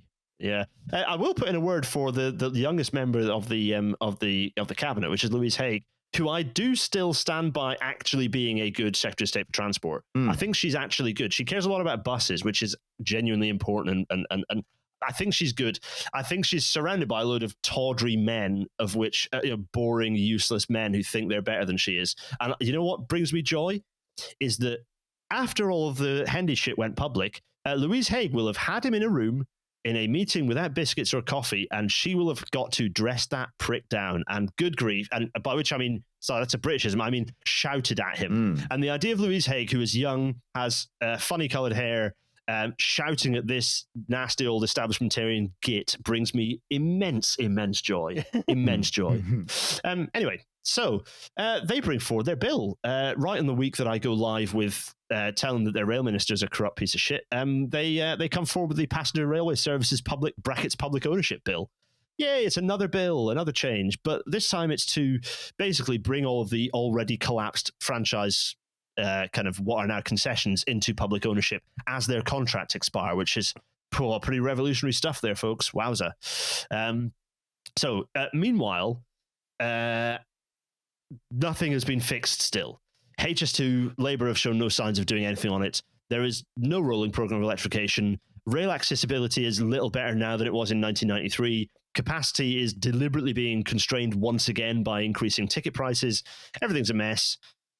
Next slide, please. So there's two next slide, pleases. There's the bill there that I should have said next slide, please, about. It's not that interesting. It's the bill, and it's half finished because it's as brought from the Commons. So this is the version that the Lords are looking at. Talking of which, next slide, please. Because, this guy's in charge of deciding what the structure of the rail industry is going to be. And given aforementioned news, is this a good thing? I don't know if this is a good thing. Probably not. Yeah, I'm going to go with possibly not. Yeah. The picture is too small. Is this still Lord Hendy? I refuse to learn anything about the Brits. This is Pete Hendy. Yes, I'm going to call him Pete Hendy because it's really fucking annoying. He's got a name tag. He does. Yeah, that's back when he was only a sir. I'm gonna. Oh man, no, I can't say that. That's an actionable threat against a named person. I invite you to step into my home, Pete. I can say stuff, which is, I'm going to get you sacked, motherfucker. I'm not done yet, you prick. Oh, yeah. So that is the story of... I'm afraid there is not a happy ending to this one. It's just that is there some hope with the the very, very vigorously rabbit-eared renationalization? Not yet. Can you sum it up in a word? No. A noise? Yeah. Yeah. It's gonna 2.5-hour podcast. Yeah. Sorry, everyone. Sorry, that escalated. No. Okay, don't get me wrong. It's a step in the right direction that we're doing that we're bringing the franchises back in house. But it's so much, and they're gonna. You just know that this government are going to do it in the worst possible way. You just know that, and it makes me very angry. And you should buy my book about it. Next slide, please. That's right. I was going to do that after Safety Third. Oh shit! There's a Safety Third. Yes, please. I have missed Safety Third. Let's do a Safety Third. Yes, we need cheering up by hearing someone get horribly maimed by good attitudes to safety. Was the goddamn news not a Safety Third? I suppose. No, anyway, sorry. Go on. Safety Third. First. Safety Third. We have a segment on this podcast called Safety Third. What the hell's a Sperling pipe? Shake hands with danger. Meet a guy you want to know. Hello, nerds. Anchors. Oh shit! I just realized what this is. I immediately don't like this because heavy thing, moving thing, feet. I've hands, seen anchor chain fires on YouTube, and that's no. You drop the anchor, it sort of out of control. The friction on the thing ignites the grease on the thing. Whole thing catches fire. And it looks like a jet engine going, doesn't it? It's crazy. Yeah, not good. Don't like that. Hello, nerds. I've been a fan of the pod for around 7 months now. Address me by my rank. Yeah. Would like to share an experience from my time in the merchant navy of this godforsaken island in the North Atlantic. I hope this meets your strenuous standards for Safety Third. Yeah, that's it. This story takes place around 2 years ago. For context, I had just dropped out of a university astrophysics and astronomy course and applied for the merchant navy. I've since learned what a terrible decision this was. There's a phrase that sticks with me because somebody was asking about joining the military at age 38, and one of the replies was, "You're never too old to make the worst mistake of your life." And I think about that. That changed my entire worldview. For those unfamiliar, the Merchant Navy Officer Training Course in the UK, it requires 18 months of study on land and 12 months of operation on ships, followed by a final spoken exam. Yeah, you can do it at City of Glasgow College, and believe me, I thought about it when I was considering making the worst mistake of my life. From the start, this ship had me questioning my life decisions. Mm-hmm. I was given a lift to the port by a safety inspector who took no time at all in describing the numerous accidents that had taken place aboard over the past 3 months. These included a cook that had been accidentally stabbed, an engineer that lost a hand to a fan, a second cook that fell down the stairs and was buried alive by frozen fish. Ooh. Is this an Edward Gorey sort of deal? Or? She's a cursed ship. A fire on the fuel tank manifold. Bro, what the fuck? A large oil spill on the cargo deck, which was unrelated, and approximately 50 tons of diesel oil that mysteriously vanished because of a misaligned loading valve. Trust me, the actual oil spill figures are always way underreported. I would like to repeat that this all happened over a period of 3 months. Oh my God. I joined the ship against my better judgment and encountered the approximately 18 people managing this 77,000-ton tanker. One such person was an older man we shall call Josh. He was the bosun. Is that because that's what his name was? Yes, apparently, maybe. He was the bosun and was uncomfortably friendly for me as a fairly young trans girl that was trapped in a medium-sized apartment with him for several months. Oh no. Yep. Oh, no. This is hitting close to home. I had been on the ship for about 2 months and we just arrived in Greece. As there was no space in port just yet, the captain decided to drop anchor and wait for a berth to open. Josh was put in charge of the deck side and I was supposed to watch and learn.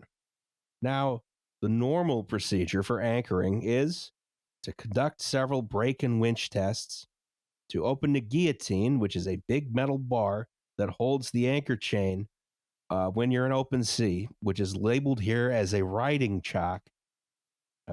This guy here. Got you. Mm-hmm. Gently lower the anchor to the water line, conduct several more brake and winch tests to confirm everything was okay, and then finally let go of the anchor, controlling it carefully with the brakes. Now, as you can probably guess... I think you did foreshadowing on this one. Oh my God.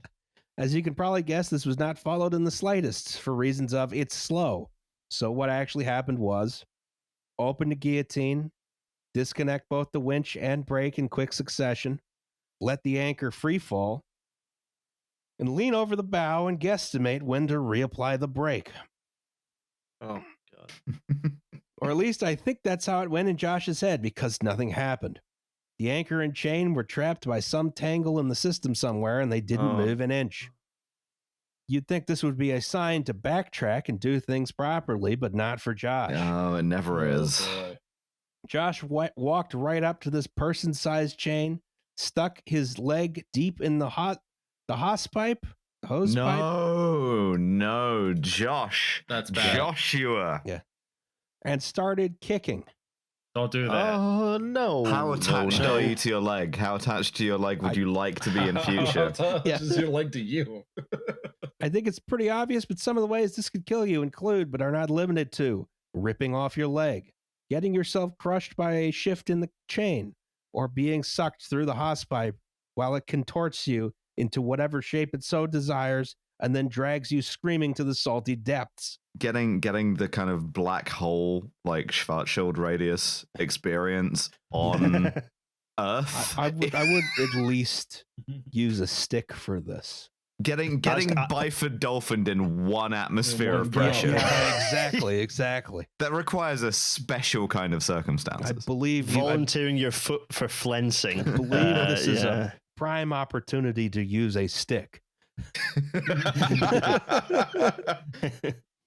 I stood there in shock until there was a loud clunk and a deafening roar, and the anchor chain started flying out in a cloud of rust flakes and mud dust. This was enough to shock me into sprinting over and applying the brake as fast as I could in an adrenaline-fueled haze. I was convinced I was going to be radioing the bridge with something along the lines of, "Oh God, it's everywhere." Oh God. As it is, Josh escaped with only a broken leg, losing his boot, part of his jumpsuit, and a few toes. Oh. He got airlifted to a hospital, and I didn't have to deal with them staring at me the entire trip home. I'd already decided in that moment that I was not getting on another ship, and I was going to go back to my pretty stars and telescopes. Too fucking right. Good enough. God bless you. Was the lesson learned here? I don't really think so, but it's not my problem anymore. Use a stick. Use a stick. Don't like what's going on there. Hit the brakes. I have never respected a merchant navy officer more than this. Yeah, just get the fuck out as quickly as possible. Oh, nice. Okay, a happy ending. Possibly not for the rest of the crew. I'm hopefully only 1 year from getting my master's in science and astrophysics, and I genuinely have no idea what possessed me to leave. Love your podcast. I would absolutely go to a live show if I could. November in Devon, I came to see you in London for your Charlie's Angels show and had a great time. I even got a signed poster, but I was super shy. I wanted to see the more recent one, but I just don't have the time or money right now. Keep up the awesome work. Best, from Rebecca. Oh, thank you so much. What kind of, I mean, the live shows were great. I went to recent ones, at the live shows, because we will like, I was signing stuff and I was like, I could personalize these quite easily, you know? Like, yes. Yeah. Wow. Remember when you saw a weird guy maim himself? Yeah, like exactly. That's what I'm writing. I will write that. I will sign that. There's very little I won't sign, and there's very little I won't sign it with. There's very little we won't sponsor. Yeah, we're absolutely. We're assholes. As far as live shows go, all I can say is that I'm talking to lawyers right now about US visas. Yes, and we will see what transpires there. Oh, that's very, very exciting. Listen to Kill James Bond. That's a good idea. Everyone should do that, and also listen to Rail Matter and subscribe to the Patreon for that. Is what you should do. Right. That was Safety Third.